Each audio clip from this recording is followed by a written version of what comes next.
ಆತ್ಮೀಯ ಸ್ಪರ್ಧಾ ಮಿತ್ರರೇ, ಕಾಕಡೆ ಕರಿಯರ್ ಅಕಾಡೆಮಿಗೆ ಪ್ರೀತಿಪೂರ್ವಕವಾದಂತಹ ಸ್ವಾಗತ. ಮೊದಲನೇದಾಗಿ ಬರ್ತಕ್ಕಂಥದ್ದು ಸೆಂಟೆನ್ಸ್ ಅನ್ನುವಂಥದ್ದು. ಒಂದು ಸೆಂಟೆನ್ಸ್ ಅಂದ್ರೆ ಏನು ಅನ್ನೋದನ್ನ ಮೊದಲು ಅರ್ಥ ಮಾಡ್ಕೋಬೇಕು. A sentence is group of words which gives complete meaning or makes a complete sense. ವಾಕ್ಯ ಅಂತಂದ್ರೆ ಶಬ್ದಗಳ ಗುಂಪು. ಯಾವ ರೀತಿ ಶಬ್ದಗಳ ಗುಂಪು? ಶಬ್ದಗಳ ಗುಂಪು ಅಂತ ನಾನಿಲ್ಲಿ ಈ ರೀತಿ ಬರೆಯೋದಕ್ಕಾಗಲ್ಲ.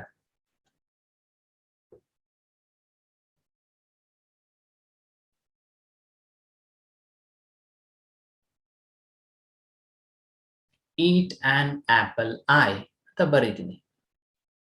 ನಮ್ಮ ಸೆಂಟೆನ್ಸ್, ನಮ್ಮ ಡೆಫಿನಿಷನ್ ಏನಿದೆ? ಶಬ್ದಗಳ ಗುಂಪು. ಓಕೆ, ಶಬ್ದಗಳನ್ನ ಸೇರಿಸಿದ್ದೀನಿ, ಗುಂಪುಗೂಡಿಸಿದ್ದೀನಿ. Can we consider it as a sentence? No chance, because it's not giving the particular sense or meaning. ಅರ್ಥವನ್ನ, ಸೆನ್ಸ್ ಅನ್ನ ಕೊಡ್ತಾ ಇಲ್ಲ. ಹಾಗಾಗಿ ಇದನ್ನ ವಾಕ್ಯ ಅಂತ ಪರಿಗಣಿಸೋದಕ್ಕಾಗಲ್ಲ. ಹಾಗಾಗಿ ಐ ಈಟ್ ಆನ್ ಆಪಲ್, ಎರಡನೇದಿದು, 3, 4 ಈ ರೀತಿ ಆರ್ಗನೈಸ್ ಮಾಡಿದ್ರೆ ಮಾತ್ರ ಅದನ್ನ ಸೆಂಟೆನ್ಸ್ ಅಂತ ಕರಿತೀವಿ. ಹಾಗಾಗಿ a sentence is a group of words which gives complete sense or meaning.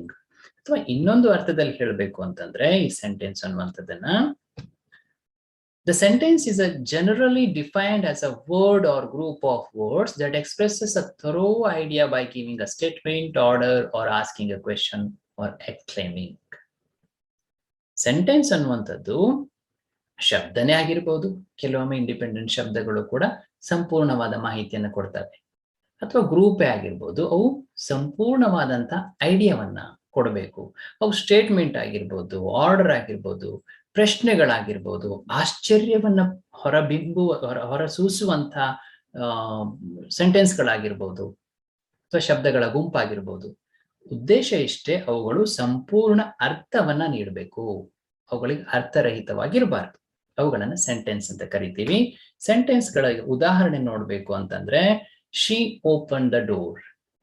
ಇಲ್ಲಿ ಯಾವ ಸಮಯದಲ್ಲಿ ಆಯ್ತು ಅನ್ನೋದಕ್ಕಿಂತ ಇದು ಸರಿಯಾದಂತ ಅರ್ಥವನ್ನ ಕೊಡ್ತಾ ಇದೆಯಾ ಇಲ್ವಾ ಅನ್ನೋದನ್ನ ನಾವು ಯೋಚನೆ ಮಾಡ್ಬೇಕು. ಎರಡನೇದು ಬಂದ್ಬಿಟ್ಟು ಆರೋನ್ ಮೇಡ್ ಅ ಪಿಕ್ಚರ್. ಇಲ್ಲಿ ಆರೋನ್ ಅನ್ನುವಂತ ವ್ಯಕ್ತಿ ಒಂದು ಚಿತ್ರವನ್ನ ಮಾಡಿದಾನೆ. ಇಲ್ಲಿ 2 ಸೆಂಟೆನ್ಸ್ ಗಳನ್ನ ನೀವು ನೋಡೋದಾದ್ರೆ, ಇವುಗಳು ಏನ್ ಕಾಣಿಸ್ತಾ ಇದಾವೆ? ಇವು ಸ್ಟೇಟ್ಮೆಂಟ್, ಅಂದ್ರೆ ನಡೆದು ಹೋಯ್ತು. ಅವಳು ಬಾಗಿಲನ್ನ ಓಪನ್ ಮಾಡಿದ್ರು, ಆತ ಪಿಕ್ಚರ್ ಅನ್ನ ಡ್ರಾ ಮಾಡಿದಾನೆ ಅಂತ. ಮೂರನೇದು ಓಪನ್ ದ ಜಾರ್ ಕೇರ್ಫುಲಿ. ಈ ಎರಡನ್ನ ನೀವು ಗಮನಿಸಿ.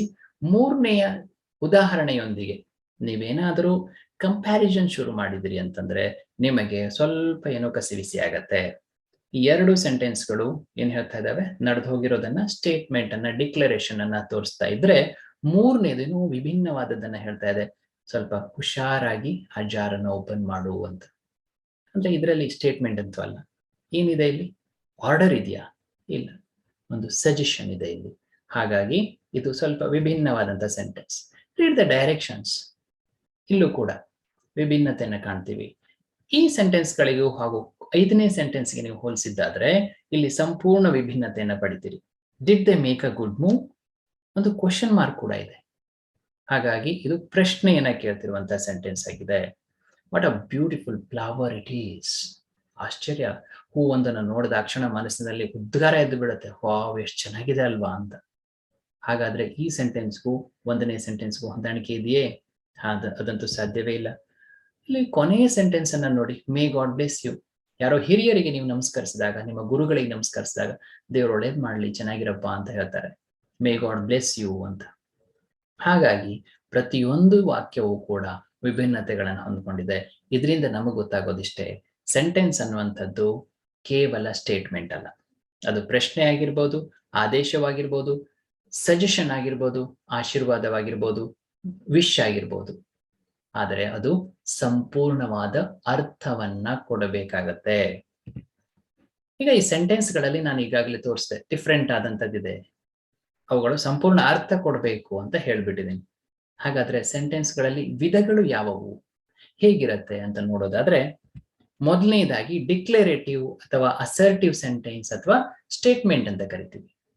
ಇಲ್ಲಿ ಡಿಕ್ಲರೇಷನ್, ಅಸರ್ಷನ್, ಸ್ಟೇಟ್ಮೆಂಟ್ 3 ಕೂಡ ಒಂದೇ ಅರ್ಥವನ್ನು ಕೊಡುತ್ತೆ. ಹೇಳಿಕೆ ಅಂತ, ಹೇಳಿಕೆ ನೀಡುವಂತ ವಾಕ್ಯಗಳು. ಎರಡನೇದಾಗಿ ಇಂಟರೋಗೇಟಿವ್ ಸೆಂಟೆನ್ಸಸ್.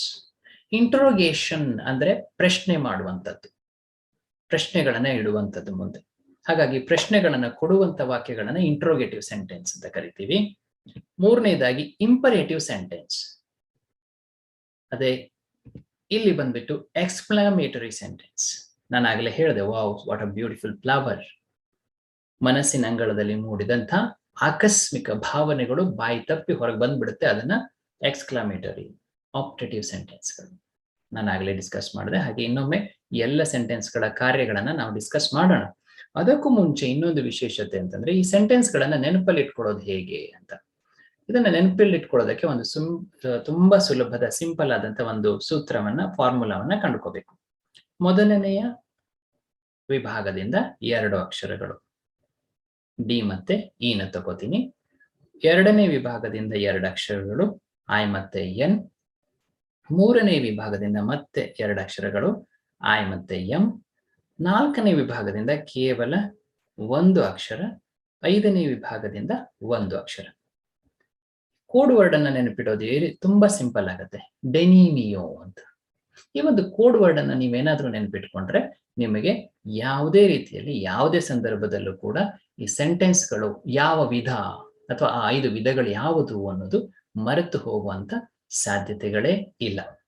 ಹಾಗಾಗಿ ಈ ಒಂದು ಕಾನ್ಸೆಪ್ಟ್ ಅನ್ನ ನೀವು ತಲೆಯಲ್ಲಿ ಇಟ್ಕೋಬೇಕಾಗತ್ತೆ. ಈ 5 ವಿಧಗಳನ್ನ ನೋಡ್ಕೊಂಡ್ವಿ, 5 ವಿಧಗಳು ಇದಾವೆ ಅಂತ ತಿಳ್ಕೊಂಡ್ವಿ.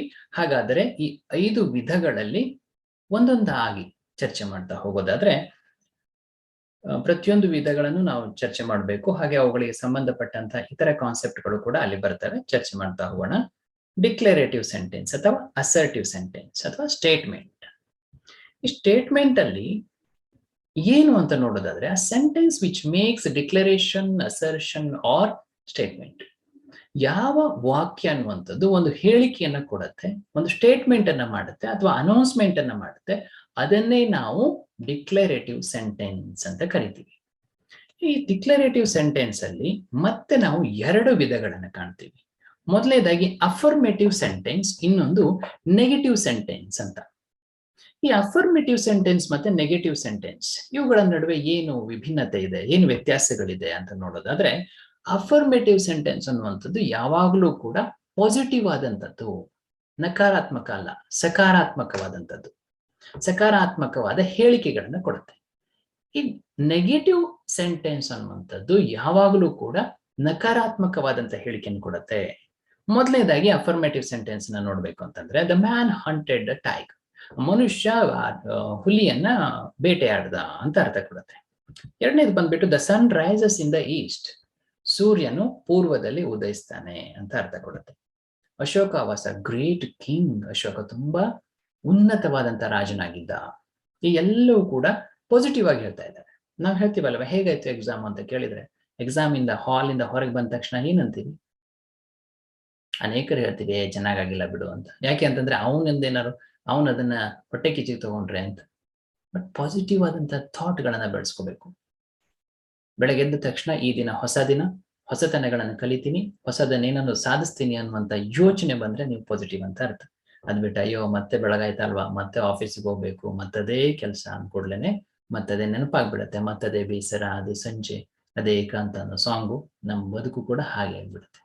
ಸೊ ಸ್ನೇಹಿತರೆ, ಪಾಸಿಟಿವ್ ಆಗಿರಿ. Next, the police catches thieves. ಇಲ್ಲೂ ಕೂಡ ಪಾಸಿಟಿವ್ ಆದಂತ ಸೆಂಟೆನ್ಸ್ಗಳಿದೆ. ಇನ್ನು ನೆಗೆಟಿವ್ ಅಂತಂದ್ರೆ ಹೇಗಿರುತ್ತೆ ಅಂತಂದ್ರೆ, ಹಿ ಈಸ್ ನಾಟ್ ಅ ಬ್ಯಾಡ್ ಬಾಯ್. ಇಲ್ಲಿ ಆತ ಕೆಟ್ಟವನು ಅಂತ ಹೇಳಿಲ್ಲ, ಕೆಟ್ಟವನು ಅಲ್ಲ ಅಂತ ಹೇಳ್ತಾ ಇದ್ದೀವಿ. ಇಲ್ಲಿ ನೆಗೆಟಿವ್ ಆದಂತ ಒಂದು ನಾಟ್ ಅನ್ನುವಂಥದ್ದು ಬಂದಿದೆ. ಹಾಗಾಗಿ ಇದನ್ನ negative sentence. Ravi was not on time. ಆತ ಟೈಮ್ ಅಲ್ಲಿ ಸರಿಯಾಗಿ ರೀಚ್ ಆಗಿರ್ಲಿಲ್ಲ, ಟೈಮ್ ಅಲ್ಲಿ ಇರ್ಲಿಲ್ಲ ಅಂತ.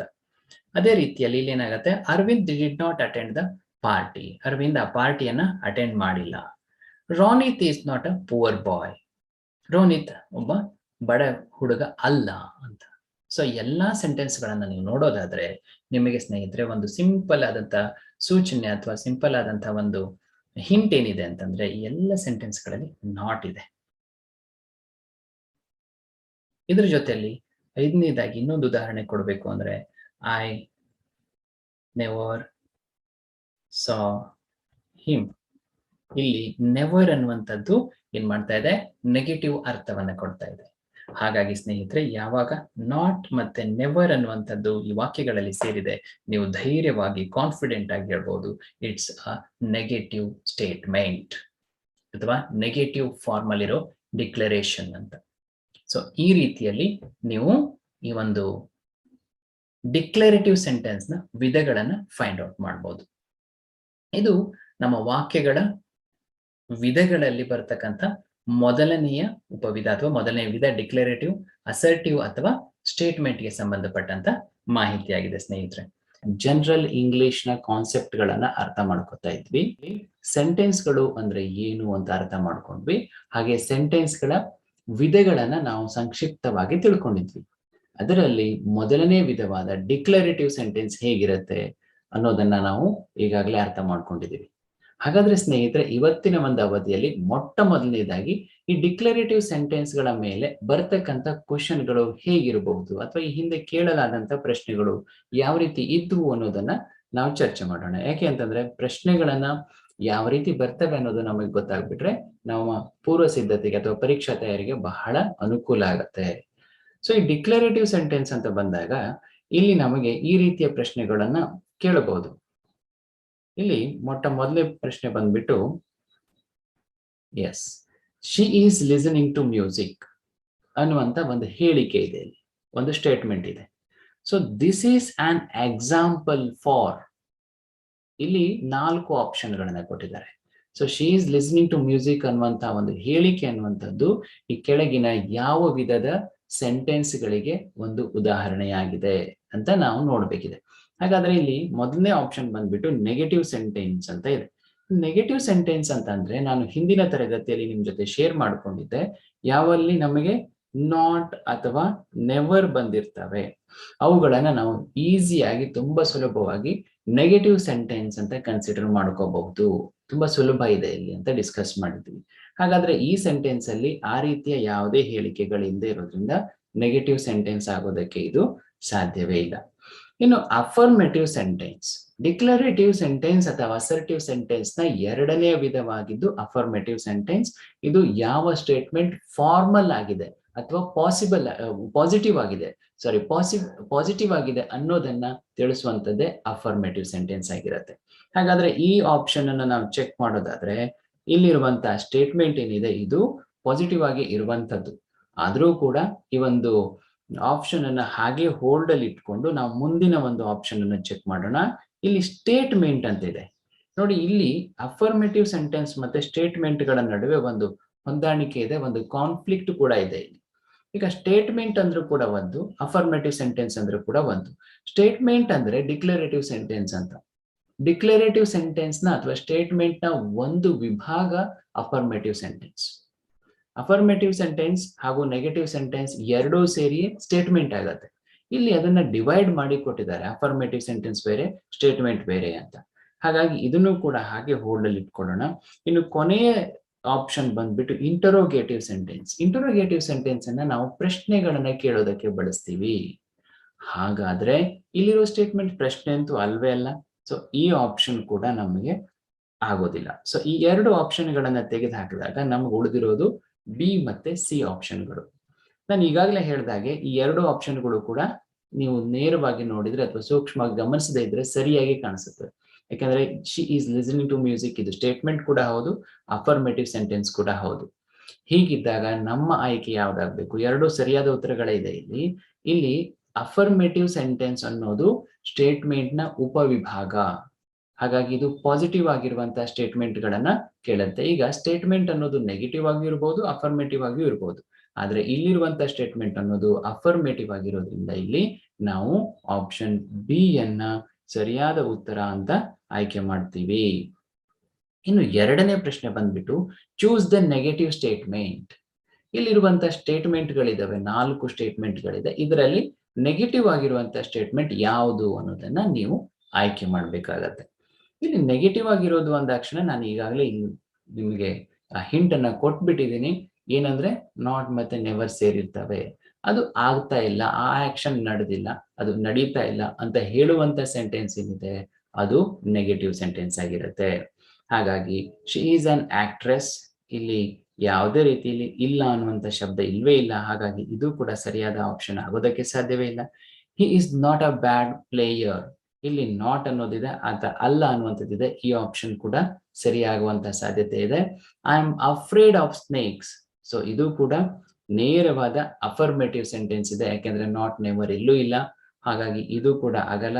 ಮೈ ಎಕ್ಸಾಮ್ ವಾಸ್ ಸೋ ಗುಡ್. ಇಲ್ಲೂ ಕೂಡ ಇಲ್ಲ ಅನ್ನುವಂತ ಆಪ್ಷನ್ ಇಲ್ಲೇ ಇಲ್ಲ ಅಲ್ವಾ, ಯಾವುದೇ ಶಬ್ದಗಳಿಲ್ಲ. ಹಾಗಾಗಿ ಇರುವ ಏಕೈಕ ಉತ್ತರ ಅಂತಂದ್ರೆ ಅದು ಆಪ್ಷನ್ ಬಿ ದಲ್ಲಿ ಬಂದ್ಬಿಟ್ಟು he is not a bad player. ಈ ರೀತಿಯಲ್ಲಿ ನಾವು ಉತ್ತರವನ್ನ ಆಯ್ಕೆ ಮಾಡ್ಬೇಕಾಗತ್ತೆ. ಇನ್ನು ಮೂರನೇ ಪ್ರಶ್ನೆ ಬಂದ್ಬಿಟ್ಟು it is an example for negative statement. Negative ಸ್ಟೇಟ್ಮೆಂಟಿನ ಒಂದು ಉದಾಹರಣೆ ಅಂತ ಕೇಳ್ಬಿಟ್ಟಿದ್ದಾರೆ. ಇಲ್ಲಿ ಮೇಲ್ಗಡೆ ಒಂದು ಉದಾಹರಣೆಯನ್ನು ಕೊಟ್ಟು ಇದು ಯಾವ ಸೆಂಟೆನ್ಸ್ ಅಂತ ಕೇಳಿದ್ವಿ, ಆದ್ರೆ ಇಲ್ಲಿ ಒಂದು ಉದಾಹರಣೆಯನ್ನ ಕೇಳ್ತಾ ಇದ್ದೀವಿ ನೆಗೆಟಿವ್ ಸ್ಟೇಟ್ಮೆಂಟ್ಗೆ. ಹಾಗಾಗಿ ಮೊದಲನೇದು ಬಂದ್ಬಿಟ್ಟು I never met him. So ನಮಗೆ ಬೇಕಾಗಿದ್ದು ನೆಗೆಟಿವ್ ಅಲ್ವಾ, ಇಲ್ಲಿ ನೆವರ್ ಅಥವಾ ನಾಟ್ ಇದ್ದೇ ಇರುತ್ತೆ ಅಂತ ಹೇಳಿದ್ದೆ. ನಾನು ಯಾವತ್ತೂ ಆತನನ್ನ ಭೇಟಿ ಆಗಲೇ ಇಲ್ಲ ಅನ್ನುವಂತ ಅರ್ಥವನ್ನ ಕೊಡುವಂತ ಈ ಸೆಂಟೆನ್ಸ್ ಇದೆ. ಸೊ ಇದು ಕೂಡ ಉತ್ತರ ಆಗಬಹುದು. ಬಟ್ ಉಳಿದಂತ ಆಪ್ಷನ್ ಗಳನ್ನ ಒಮ್ಮೆ ಚೆಕ್ ಮಾಡ್ಕೊಂಡು ಬರೋಣ. ಯಾಕೆಂದ್ರೆ ಮೊದಲಿನ ಉದಾಹರಣೆಯಲ್ಲಿ ನೋಡಿದ್ವಿ 2 ಸರಿ ಉತ್ತರಗಳನ್ನ ನೋಡ್ತೀವಿ, which is the appropriate one, accurate one ಅನ್ನೋದನ್ನ ನಾವು ಸಂಬಂಧವನ್ನ ಉಲ್ಲೇಖಿಸಿ ನಾವು ಅದನ್ನ ಪರಿಗಣಿಸಬೇಕಾಗತ್ತೆ. ಹಾಗಾಗಿ ದೇ ಆರ್ ಪ್ಲೇಯಿಂಗ್ ಕ್ರಿಕೆಟ್, ಇದು ಅಫರ್ಮೇಟಿವ್ ಸೆಂಟೆನ್ಸ್. ಇದರಲ್ಲಿ ಯಾವುದೇ ರೀತಿಯ ನೆಗೆಟಿವಿಟಿ ಇಲ್ಲದೆ ಇರೋದ್ರಿಂದ ಇದು ಉತ್ತರ ಆಗಲ್ಲ. Anil is an Indian player who had visited to the US. ತುಂಬಾ ಉದ್ದವಾದಂತ ಸೆಂಟೆನ್ಸ್, ಕಾಂಪ್ಲಿಕೇಟೆಡ್ ಮಾಡಬೇಕು ಅಂತಾನೆ ಈ ತರದ ಪ್ರಶ್ನೆಗಳನ್ನ ಕೇಳ್ತಾರೆ, ಕೆಲವೊಮ್ಮೆ ಟ್ರಿಕಿ ಆದಂತ ಪ್ರಶ್ನೆಗಳನ್ನ. ಆವಾಗ ನೀವು ಇಲ್ಲೆಲ್ಲ ನೋಡ್ತಾ ಹೋದಲ್ಲಿ Anil is an Indian player, ನಮಗೆ ಬೇಕಾಗಿದ್ದು ಈ ಪಾರ್ಟ್ ಮಾತ್ರ. Who had visited to US ನಮಗೆ ಸಂಬಂಧವೇ ಇಲ್ಲ. ಸೊ ಈ ಪಾರ್ಟ್ ಅಲ್ಲಿ ಏನಿದೆ, ಈ ಪಾರ್ಟ್ ಅಲ್ಲಿ ಅಫರ್ಮೇಷನ್ ಮಾತ್ರ ಇದೆ, ಇಲ್ಲಿ ಯಾವುದೇ ನೆಗೆಟಿವಿಟಿ ಇಲ್ಲ. ಹಾಗಾಗಿ ಇದು ಕೂಡ ಆಪ್ಷನ್ ಆಗೋದಕ್ಕೆ ಸಾಧ್ಯವಿಲ್ಲ. You are so good in English. Of course ನೀವು ಇಂಗ್ಲಿಷ್ ಅಲ್ಲಿ ತುಂಬಾ ಚೆನ್ನಾಗಿದ್ದೀರಾ ಅಂತ ಹೇಳುವಂತ ಸ್ಟೇಟ್ಮೆಂಟ್ ಇದು. ಹಾಗಾಗಿ ಇದು ಕೂಡ ಉತ್ತರ ಆಗಲ್ಲ. ಈಗ ಉಳಿದಿರೋ ಏಕೈಕ ಉತ್ತರ ಅಂದ್ರೆ ಆಪ್ಷನ್ ಎ ಆಗಿದೆ. ಸೊ ಈ ರೀತಿಯಲ್ಲಿ ನಾವು ಆಪ್ಷನ್ ಎ ಯನ್ನ ಆಯ್ಕೆ ಮಾಡ್ತೀವಿ. ಈ ರೀತಿಯಲ್ಲಿ ವಿಚಾರ ಮಾಡಿ ನಾವು ಈ ಡಿಕ್ಲರೇಟಿವ್ ಸೆಂಟೆನ್ಸ್ಗೆ ಸಂಬಂಧಪಟ್ಟಂತ ಪ್ರಶ್ನೆಗಳನ್ನ ನಾವು ಸಾಲ್ವ್ ಮಾಡಬಹುದು. ಹಾಗಾದ್ರೆ ಈಗ ಮುಂದಿನ ವಿಧಗಳನ್ನ ನೋಡ್ತಾ ಹೋಗೋಣ. ಡಿಕ್ಲರೇಟಿವ್ ಸೆಂಟೆನ್ಸ್ ಏನು ಅಂತ ಅರ್ಥ ಮಾಡ್ಕೊಂಡ್ವಿ, ಅದರ ವಿಧಗಳು ಹಾಗೂ ಪ್ರಶ್ನೆಗಳನ್ನ ನೋಡ್ಕೊಂಡ್ವಿ. ಇನ್ನು ಎರಡನೇ ವಿಧ ಬಂದ್ಬಿಟ್ಟು ಇಂಟರೋಗೇಟಿವ್ ಸೆಂಟೆನ್ಸ್. ಇಂಟರೋಗೇಟಿವ್ ಸೆಂಟೆನ್ಸ್ ಅಂತಂದ್ರೆ ಏನು ಅನ್ನೋ ಡೆಫಿನಿಷನ್ ಅನ್ನ ನೋಡೋದಾದ್ರೆ, a sentence which asks a question is called an interrogative sentence. ಯಾವ ವಾಕ್ಯ ಪ್ರಶ್ನೆಗಳನ್ನ ಕೇಳುತ್ತೆ ಆ ವಾಕ್ಯವನ್ನ ಪ್ರಶ್ನಾರ್ಥಕ ವಾಕ್ಯಗಳು ಅಥವಾ ಇಂಟರೋಗೇಟಿವ್ ಸೆಂಟೆನ್ಸ್ ಅಂತ ಕರಿತೀವಿ. ಸೊ ಈ ಇಂಟರೋಗೇಟಿವ್ ಸೆಂಟೆನ್ಸ್ ಗಳನ್ನ ಪ್ರತಿ ಸಾರಿ ನಾವು ಪ್ರಶ್ನೆ ಕೇಳೋದಕ್ಕೆ ಬಳಸ್ತೀವಿ. ಈ ಪ್ರಶ್ನೆಗಳನ್ನ ಯಾವ ರೀತಿಯಲ್ಲಿ ಕೇಳ್ತೀವಿ ಅಂತಂದ್ರೆ, ನಾನು ನಿನ್ನೆ ಬಂದು ಡಿಸ್ಕಸ್ ಮಾಡಿದೆ ಬ್ರೀಫ್ ಆಗಿ. WH ಕ್ವಶನ್ಗಳು, ಹಾಗೆ ಎಸ್ ಆರ್ ನೋ ಅಥವಾ ವರ್ಬ್ ಕ್ವಶನ್ಸ್ಗಳು. ಇನ್ನು ಹೇಳಿದ್ದೆ ನಾನು ಎಸ್ ಆರ್ ನೋ ಅಂತ ಹೇಳಿದ್ದೆ, ಹಾಗೆ ವರ್ಬ್ ಕ್ವಶನ್ಸ್ ಅಂತ ಕೂಡ ಹೇಳಿದ್ದೆ. ಈ ಕ್ವಶನ್ಗಳಾದ ನಂತರ ನಮಗೆ ಬರುವಂತದ್ದು ಟ್ಯಾಗ್ಗಳು. ಇವು ಕ್ವಶನ್ ಟ್ಯಾಗ್ಸ್ ಅಂತ ಕರಿತೀವಿ. ಈ 3 ವಿಧದಲ್ಲಿ ಇಂಟರೋಗೇಟಿವ್ ಸೆಂಟೆನ್ಸ್ ಗಳನ್ನ ನಾವು ಕಾಣಬಹುದು. ಹಾಗಾದ್ರೆ ಒಂದೊಂದಾಗಿ ಈ ಕ್ವಶನ್ ಗಳನ್ನ ನೋಡ್ತಾ ಹೋಗೋದಾದ್ರೆ, ವಿಶ್ಲೇಷಣೆ ಮಾಡ್ತಾ ಹೋಗೋದಾದ್ರೆ, ಮೊದಲನೇದಾಗಿ ಬಂದ್ಬಿಟ್ಟು WH ಕ್ವಶನ್. ಸಿಂಪಲ್ ಆಗಿದೆ. ಯಾವ ಪ್ರಶ್ನೆಗಳು W ಅಥವಾ H ಇಂದ ಆರಂಭಗೊಳ್ತವೋ ಅವುಗಳನ್ನ WH ಕ್ವಶನ್ಸ್ ಅಂತ ಕರಿತೀವಿ. ಉದಾಹರಣೆಗೆ, ಹೂ ಆರ್ ಯು, ನೀನು ಯಾರು ಅಂತ. ಹೌ ಓಲ್ಡ್ ಆರ್ ಯು, ನಿನಗೆ ಎಷ್ಟು ವಯಸ್ಸಾಗಿದೆ ಅಂತ. ಇಲ್ಲಿ ನೋಡಿ H ಅನ್ನೋದು ಮೊದಲನೇ ಅಕ್ಷರವಾಗಿದೆ, ಇಲ್ಲಿ WH ಎರಡೂ ಕೂತಿದ್ದಾವೆ, ಇಲ್ಲಿ H ಮಾತ್ರ ಕೂತಿದೆ. ಆದ್ರೂ ಕೂಡ ಹೌ ಅನ್ನೋ ಶಬ್ದಗಳನ್ನ ಬಂದಾಗ ನಾವು ಅದನ್ನ WH ಕ್ವಶನ್ ಅಂತಾನೆ ಕನ್ಸಿಡರ್ ಮಾಡ್ತೀವಿ. ಇಲ್ಲಿ WH ಇದೆ, ಇಲ್ಲೂ ಕೂಡ WH ಇದೆ. What is your father. What is your father ಅಂತಂದ್ರೆ ನಾವು ತಪ್ಪು ತಿಳ್ಕೊತೀವಿ, ನಿನ್ನ ತಂದೆ ಏನು ಅಂತ. ಅಂದ್ರೆ ನಿಮ್ಮ ತಂದೆ ಏನು ಕೆಲಸವನ್ನ ಮಾಡ್ತಿದ್ದಾರೆ ಅಂತ ಅರ್ಥ ಆಗುತ್ತೆ. ಇದನ್ನ ನಾವು ಗಮನದಲ್ಲಿ ಇಟ್ಕೊಳ್ಬೇಕು. Who is your teacher. Who is your teacher ಅಂದ್ರೆ ನಿಮ್ಮ ಟೀಚರ್ ಹೆಸರೇನು ಅಂತ ಅರ್ಥ ಆಗುತ್ತೆ. ಕೆಲವು ಇಂಗ್ಲಿಷ್ ಪ್ರಶ್ನೆಗಳು ಸ್ವಲ್ಪ ನಮ್ಮನ್ನ ಕಸಿವಿಸಿಗೊಳಿಸ್ಬಿಡ್ತವೆ. ವಾಟ್ ಇಸ್ ಯುವರ್ ಫಾದರ್ ಅಂದ್ರೆ, ನನ್ನ ಫಾದರ್ ಏನು, he is a human being ಅಂತ ಹೇಳ್ಬಿಡ್ಬೇಕನೋ ಅಂತ ಅನ್ಕೋತೀವಿ. ಆದ್ರೆ ಹಾಗಿರಲ್ಲ. ಇಂಗ್ಲಿಷ್ ಅಲ್ಲಿ ಆಕ್ಯುಪೇಷನ್ ಅನ್ನ ಕೇಳೋದಕ್ಕೆ ವಾಟ್ ಈಸ್ ಯುವರ್ ಫಾದರ್ ಅಂತ ಕೇಳಿರ್ತೀವಿ. ಹೂ ಈಸ್ ಯುವರ್ ಟೀಚರ್, ನಿಮ್ಮ ಶಿಕ್ಷಕರು ಯಾರು ಅನ್ನುವಂಥದ್ದು. ಸೊ ಈ ಎಲ್ಲ ಪ್ರಶ್ನೆಗಳನ್ನ ನೀವು ವಿಶ್ಲೇಷಿಸಿದ್ರೆ ನಿಮ್ಗೆ ಇಲ್ಲಿ ಮೊದಲನೇ ಅಕ್ಷರ ಬಂದ್ಬಿಟ್ಟು ಡಬ್ಲ್ಯೂ ಅಥವಾ ಎಚ್ ಅಥವಾ ಕೇವಲ ಎಚ್ ಮಾತ್ರ ಬಂದಿರ್ತವೆ. ಈ ಪ್ರಶ್ನೆಗಳನ್ನ ನಾವು WH ಕ್ವಶನ್ಸ್ ಅಂತ ಕರಿತೀವಿ. ಈ ಒಂದು ಪ್ರಶ್ನೆಗಳ ವಿಶೇಷತೆ ಏನು ಅಂತಂದ್ರೆ, ಉದಾಹರಣೆಗೆ ನೋಡಿ, ಹೂ ಆರ್ ಯು, ನೀನ್ ಯಾರು ಅಂತಂದಾಗ ಐ ಆಮ್ ಎ ಸ್ಟೂಡೆಂಟ್ ಹೀಗೆ ಉತ್ತರಿಸ್ತೀವಿ. How old are you, I am 30 years old ಅಂತ ಕರಿತೀವಿ. ಈ ಎರಡೂ ಉತ್ತರಗಳ ನೀವು ಗಮನಿಸಿದಾದ್ರೆ ನಿಮ್ಗೆ ಏನ್ ಫ್ಲಾಶ್ ಆಗತ್ತೆ, ನೀವೇನನ್ನ ಅಬ್ಸರ್ವ್ ಮಾಡ್ತೀರಿ, ಇಲ್ಲಿ ನಿಮಗೆ ನಮ್ಮ ಉತ್ತರ ಅನ್ನುವಂಥದ್ದು ಪೂರ್ತಿ ವಾಕ್ಯದಲ್ಲಿರುತ್ತೆ ಅನ್ನೋದನ್ನ ವಿಶ್ಲೇಷಿಸ್ತೀವಿ ಅಥವಾ ಗಮನಿಸ್ತೀವಿ.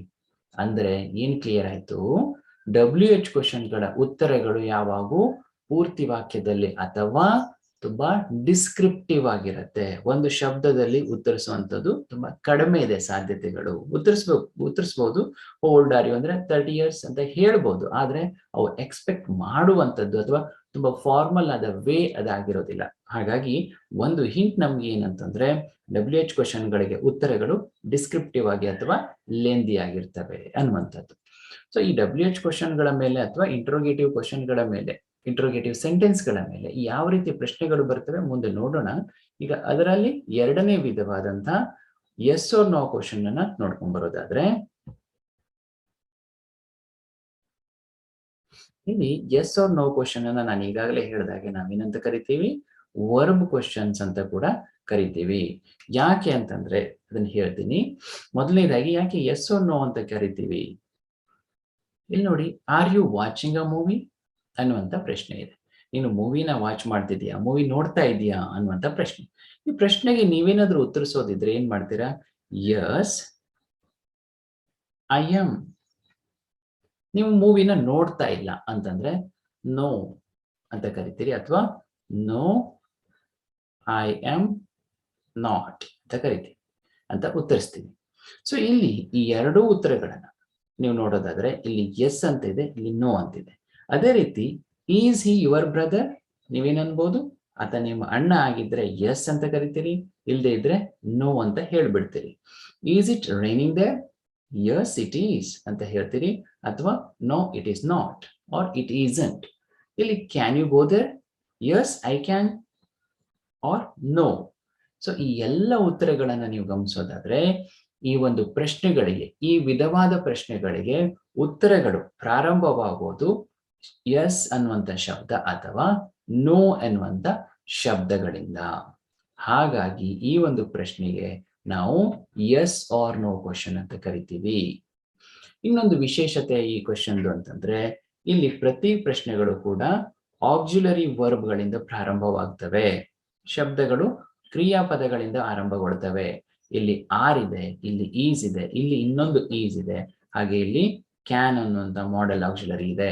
ಈ ಎಲ್ಲ ಪ್ರಶ್ನೆಗಳನ್ನ ನೀವು ಗಮನಿಸಿದ್ರೆ ಪ್ರತಿ ಪ್ರಶ್ನೆಯೂ ಕೂಡ ಒಂದು ಮಾಡೆಲ್ ಆಕ್ಸಿಲರಿಯಿಂದ ಅಂದ್ರೆ ವರ್ಬ್ ಇಂದ ಪ್ರಾರಂಭ ಆಗೋದ್ರಿಂದ ಇದನ್ನ ಏನಂತ ಕರಿತೀವಿ, ವರ್ಬ್ ಕ್ವಶನ್ಸ್ ಅಂತ ಕರಿತೀವಿ. ಹಾಗಾಗಿ ಇಲ್ಲಿ ನಾವು ಗಮನದಲ್ಲಿಡ್ಬೇಕಾಗಿದ್ದಷ್ಟೇ ನಮ್ಮ ಉತ್ತರಗಳು ಎಸ್ ಅಥವಾ ನೋ ಇಂದ ಪ್ರಾರಂಭ ಆಗಬೇಕು. ಯಾವತ್ತಾದ್ರೂ ಕ್ವಶನ್ ಅಲ್ಲಿ ಒಂದು ಎಸ್ ಆರ್ ನೋ ಕ್ವಶನ್ ಅನ್ನ ಕೇಳಿ ಸರಿಯಾದ ಉತ್ತರವನ್ನ ಫೈಂಡ್ ಮಾಡುವಂತ ಆಪ್ಷನ್ ಕೊಟ್ಟಾಗ ನಾವು ಗಮನದಲ್ಲಿ ಇಟ್ಕೋಬೇಕು ಇದು ಎಸ್ ಆರ್ ನೋ ಕ್ವಶನ್. ಹಾಗಾಗಿ ನಾವೇನ್ ಮಾಡ್ಬೇಕು, ಇಲ್ಲಿ ಎಸ್ ಅಥವಾ ನೋವನ್ನ ಸೆಲೆಕ್ಟ್ ಮಾಡ್ಬೇಕು ಅಂತ.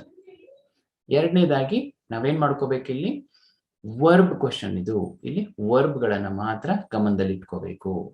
ಈ ರೀತಿಯಲ್ಲಿ ಎಸ್ ಆರ್ ನೋ ಕ್ವಶನ್ಗಳು ನಮಗೆ ಕಾಣಿಸುತ್ತೆ. ಇದರ ಬಗ್ಗೆ ಗಮನವನ್ನ ಇಟ್ಕೋಬೇಕಾಗತ್ತೆ.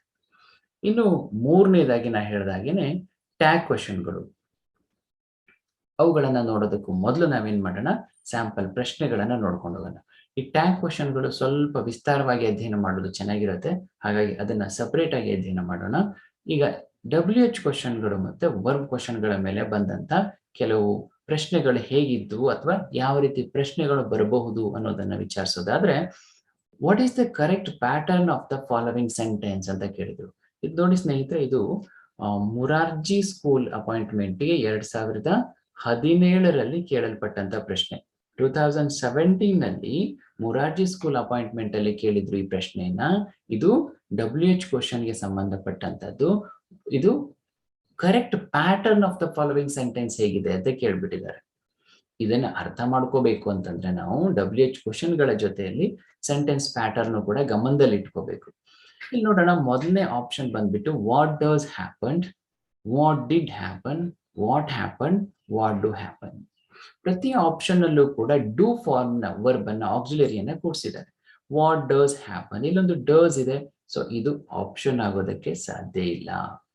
ವಾಟ್ ಡಿಡ್ ಹ್ಯಾಪನ್, ಸೊ ಇಲ್ಲಿ ಏನಿದೆ, ಹ್ಯಾಪನ್ಡ್ ಅನ್ನುವಂಥದ್ದು ಪಾಸ್ಟ್ ಟೆನ್ಸ್ ನ ರೂಪ, ವರ್ಬ್ ನ V2 ಅಥವಾ V3 ರೂಪವನ್ನು ಕೊಟ್ಟಿದ್ದಾರೆ. ಇಲ್ಲಿ ಆಕ್ಸಿಲರಿಯ V3 ಅನ್ನು ಕೊಟ್ಟು ಇಲ್ಲಿ ವರ್ಬ್ ನ V1 ಅನ್ನ ಕೊಟ್ಟಿದ್ದಾರೆ. ಇದು ಕೂಡ ಆಗೋದಕ್ಕೆ ಸಾಧ್ಯ ಇಲ್ಲ.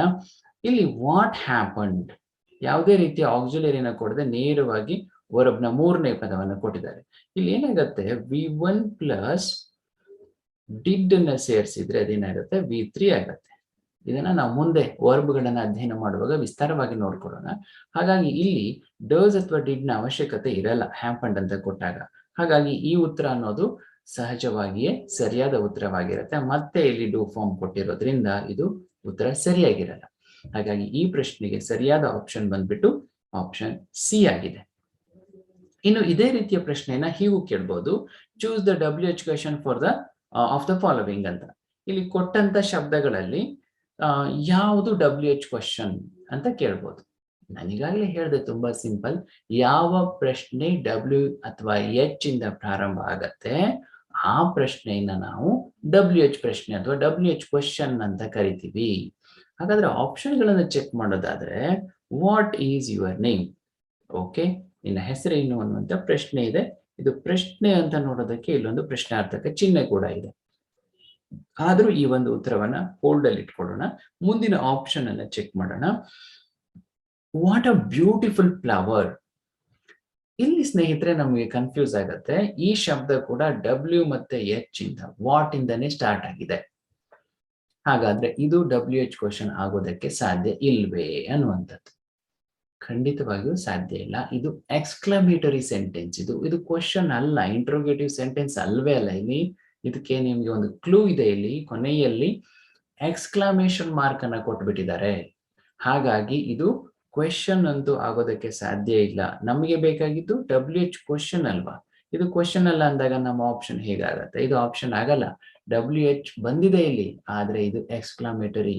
ಒಂದು ಹೂವನ್ನು ನೋಡ್ತಾನೆ ಒಬ್ಬ ವ್ಯಕ್ತಿ, ತುಂಬಾ ಸುಂದರವಾಗಿರುತ್ತೆ ಅಂದ ಕೂಡಲೇ ಅದು ಮನ್ಸಲ್ಲಿ ಏನಾಗುತ್ತೆ, ವಾವ್ ಎಷ್ಟು ಚೆನ್ನಾಗಿದೆ ಅಲ್ವಾ, ಎಷ್ಟು ಸುಂದರವಾದ ಹೂ ಅಲ್ವಾ ಅಂತ ಬಂದ್ಬಿಡತ್ತೆ. ಆ ಬಂದಂತ ವಾಟ್ ಅ ಬ್ಯೂಟಿಫುಲ್ ಫ್ಲವರ್ ಅಂತ ಆತನ ಮನಸ್ಸಿನಲ್ಲಿ ಉಂಟಾದಂತ ಸಡನ್ ಫೀಲಿಂಗ್ ಅದು ಪ್ರಶ್ನೆ ಅಲ್ಲ.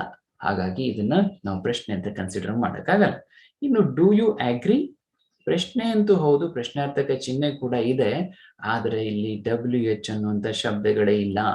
ಇದು ಎಸ್ ಆರ್ ನೋ ಅಥವಾ ವರ್ಬ್ ಕ್ವೆಶನ್ ಆಗತ್ತೆ. ಆಮೇಲೆ ಇಲ್ಲೂ ಕೂಡ ಡೋಂಟ್ ಯು ನೋ, ಪ್ರಶ್ನೆ ಅಂತೂ ಹೌದು, ಆದ್ರೆ ಏನಾಗಿದೆ, ಇಲ್ಲಿ W ಮತ್ತೆ H ಇಲ್ಲದೆ ಇರೋದ್ರಿಂದ ಈ ಆಪ್ಷನ್ ಕೂಡ ಆಗಲ್ಲ. ಕೊನೆಯದಾಗಿ ನಮ್ಗೆ ಉಳಿದಿರೋ ಆಪ್ಷನ್ ಎ ಅನ್ನುವಂಥದ್ದು ಸರಿಯಾದ ಉತ್ತರವಾಗಿರುತ್ತೆ.